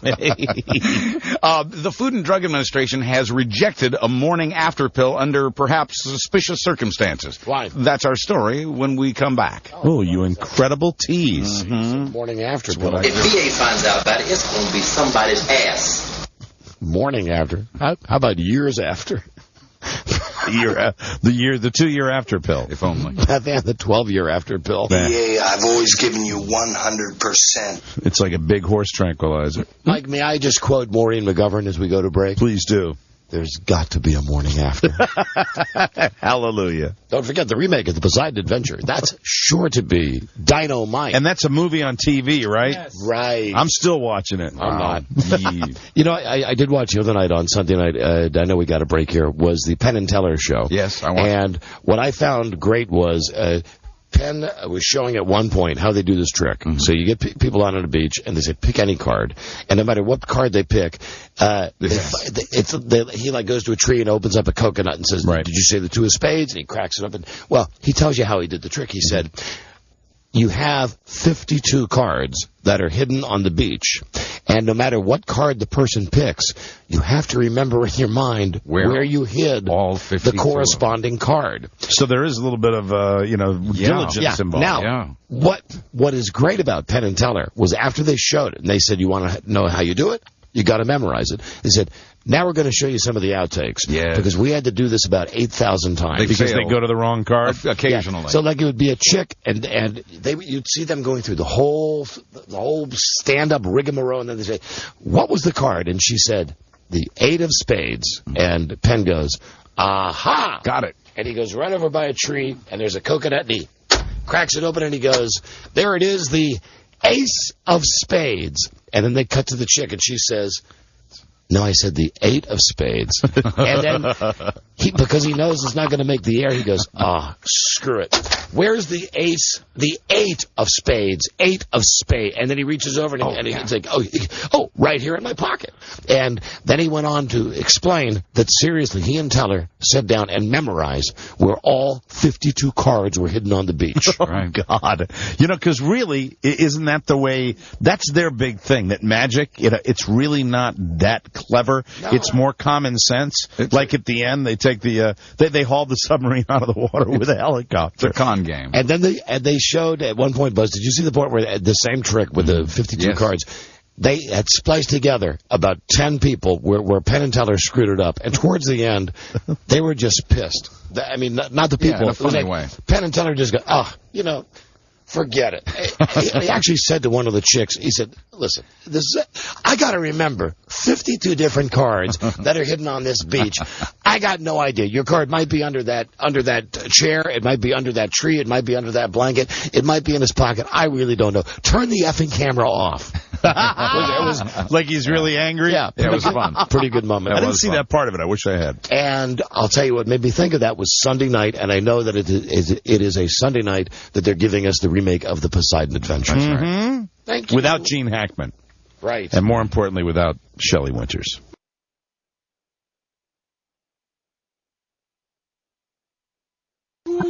Baby! Greatest thing about the original Poseidon Adventure is seeing that fat lady underwater swimming. That's right. Man, that was great. Yeah. With close-ups with the camera. And she really did the swimming. Mama. Baby Buzz. What's next? The over-under on the morning after when we come back. Oh. No. Behave, you're wrong. Okay. This is the Don and Mike Show. A lot of shows come out of the gate big, but do you think this will last? Totally. Everybody is talking about the show. It's huge. Yeah, I mean, it's got buzz and all that, but it's also really good. So when people do show up. Yeah. Broadcasting Butterball Naked, Don Geronimo and Michael Mara. Hi, Buzz. Hi, Don and Mike. So the Food and Drug Administration rejects this morning after pill. Fine. Sometimes that's exactly what the FDA is supposed to do. After it tests the product. But the contraceptive pill Plan B was rejected by the FDA without... Good heavens, no. Yes. Like you need it, honey. Without the usual procedures. Like that woman doesn't have God's birth control built in. Good heavens, no. There used to be a fire hose down there. Nothing would happen. Sure, she does. Really, you're like opening a hydrant, like in the inner city on a hot day. That's, I mean, you just, it'd be like, watch out! Knock her off her feet. Doesn't matter how many scrubbing bubbles you get in there. No swimmers. So the FDA, the question is, did the FDA reject the pill on so-called moral grounds? And Mike, that's why you got to be careful with your love of riding bareback. Because, you know. Everyone, really. I got it covered. Because you know what I'm saying. I got it covered. You know what I'm saying with your gal pal. Got it covered. What it's all about. In control. Having it covered. 100%. You still doing it the Catholic way? No, the hair. The Robert Adams way? Yep. I listened to him. He told me how. How to use hair as birth control. Yeah, we can't talk about it on the radio, but it involves covering up something. Dedicate this one to Beth Ann McBride and Buzz's news story. There's got to be a morning after. Pill. Thank you, Buzz. So the question is, did the FDA reject this morning after pill on moral grounds, which is not in its job description? Did someone higher up put politics, nay, religion, ahead of science in what's supposed to be a scientific process? Brother, what can I do to help you? Religious conservatives oppose the morning after pills. These are among the 57 pages of questions the Government Accountability Office has about the rejection of Plan B. Well, who cares about a morning after pill? What we need is a morning after breath mint. Oh! In the first 20 days. Don't forget our new product. Yes? Don and Mike morning aftershave. Delicious. It's delicious. Licks right off. It's the morning aftershave. In the first 20 days that iPod offered videos on its website, there were 1 million downloads. Okay, can I just say something? Sure. Retarded upon retarded. What, videos on your iPod? Upon retarded. Videos on your iPod is retarded. No. Is that what you're saying? Yes. Really? Yes. Why? Even How triple so? X? Well... First off, the screen is very small. Yes. Yeah, the screen's ridiculous. And unless you are stuck on a subway or on a mass transit of some type, right? Who really is going to pay $2 to watch Eva Longoria appear to be about not even a quarter of an inch tall? Rob, say something funny. My iPod is 36 inches square. It's great. Full size. Got the big screen iPod. Heavy, but it's great. It's funny to watch him carry that around when his arms are shaking. Anyway, Buzz, I'm a big believer, and I'm a lover in new technology. Yeah. I don't get this, though. Well, give it time. Let the programming catch up, and I think your eyes will adjust to the small screen. Yeah. Or we can make our heads smaller. They've done that. They did that 1 million years ago. Especially if you're motivated. Now, as I said, first 20 days, iPod's website, a million videos downloaded. A porn site sold 1 million videos for iPods in its first week of doing so. Really? Naughty Pictures have always driven technology. The printing press, the camera, the VCR, and now pretty much anything that can display a picture, including cell phones, iPods, and game consoles. Yeah, listen to the... all you can hear is the audio from the porno that I have on my iPod.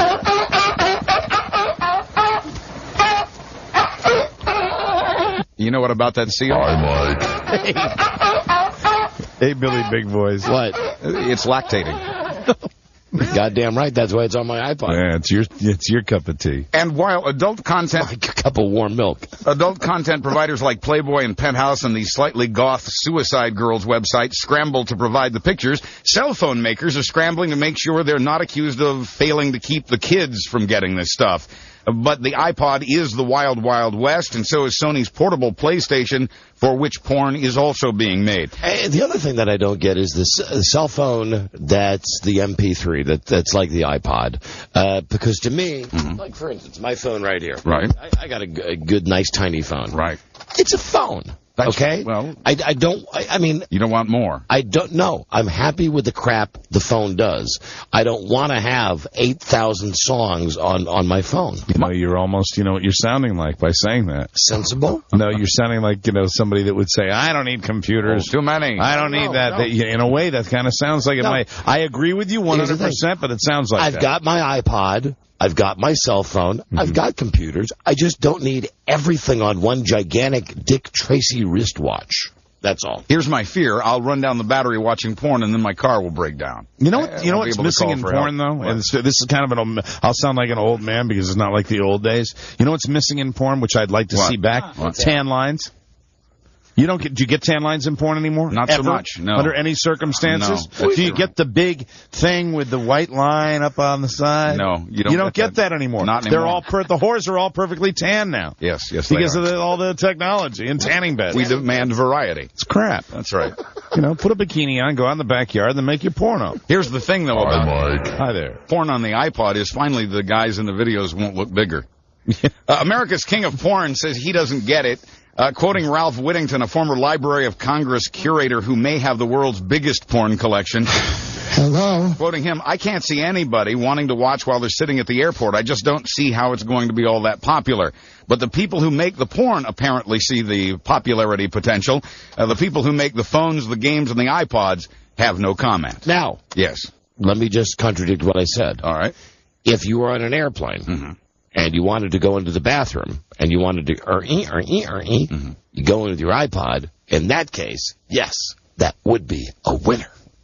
Winner! Pretty narrow circumstance, though. You have to wait till you're on the plane. And just lean that thing up against the where the soap comes out. Yeah, the sink. Right. You got your little plugs in your ears. You sit down. You sit down. God forbid you get any turbulence. Turbulence, Mike. You don't want any turbulence. Where are my turbulence? Why you don't want to eat the stadium food when we come back. Oh, thank you, Buzz. This is the Don and Mike Show. So incredibly fascinating and entertaining and instructive. Really, the time has just flown by. The Don and Mike Show. Not a word, my sweet. Just listen to the Don and Mike Show. Purse your lips. Hi, Buzz. Hi, Don and Mike. Not you, Mike. Sorry. In sports. Just speaking to any lactating lesbos. Oh, Bananarama. I could go for one of the chicks in Bananarama tonight. Sure. As they are now? No. As they Back were, in their prime. As they were when we locked them out of the studio that day. Amen. I hear they're going to be there. Hi, Buzz. Hi, Don and Mike. In sports, if you Bananarama. If you saw the health department reports on the food at Lambeau Field over the last 4 years, you'd never eat there again. Hey, now, does this have to be about the Packers? It won't be exclusively. I can promise you that. Okay. Undercooked meat, dirty utensils overgrown with mold, hand-washing sinks without warm water, debris on the beer taps, food stored at unsafe temperatures. It's gross. And at stadiums, even the new stadiums, it's the way it is. It really is. It's all in the reports. Employees licking their fingers, touching their mouths and their noses, and then handling more food without washing their hands. Quoting one inspector, never been to Lambeau where there wasn't something. Not a Jack Kent Cooke Stadium. Lambeau Field is not alone. Although it gets inspected regularly on game days, Chicago Soldier Field gets inspected just once a year and never on a game day. That's gross. Inspectors found rodent droppings around food at the NFL stadiums in Minnesota, Cleveland, and Pittsburgh. A couple of ice cream stands at Ford Field in Detroit were shut down after inspectors found no hand-washing facilities. There was mold on the ice machines, slimy mold in the ice machines. At Brown Stadium in Cincinnati, and one of the workers there had E. coli food poisoning. And he worked at Brown Stadium. And at Gillette Stadium, home of the New England Patriots, an inspector found, quote, blood dripping onto beer kegs. Suddenly I don't feel so bad. You're right. It wasn't. And he's right. He doesn't. It's not a Packer slam. And the NBA finally has fined the Sacramento Kings $30,000 for showing those videos of Detroit slums at the Pistons when they took the court in a game last week. Pretty good. Pretty good. Pretty funny. The stunt backfired in a couple of ways. The Pistons beat the Kings that night, 102-88. Kings have already apologized for the video, which featured burned-out cars, piles of rubble, and abandoned buildings. In the Kings' defense, maybe it was hard to find positive images of Detroit. I'm Buzz Burbank on the Don and Mike Show. Sorry we're out of time. Tomorrow be a perfect day. Find love and laughter along the way. Well, we gotta go, everybody. I'll be with you. We'll be out bowling tonight. Together we'll love once again. Good night, everybody. Good night, everybody. May God bless. Thanks so much. I'm a little bit country. I'm a little bit rock and roll. We'll see you tonight for bowling, and see you tomorrow with a new episode. Good day to you, Good sir. day to you, sir. Good day to you, sir. Good day to you, sir. And you? Guess what I've got? What? A nice orange rope. All right. This is the Don and Mike Show.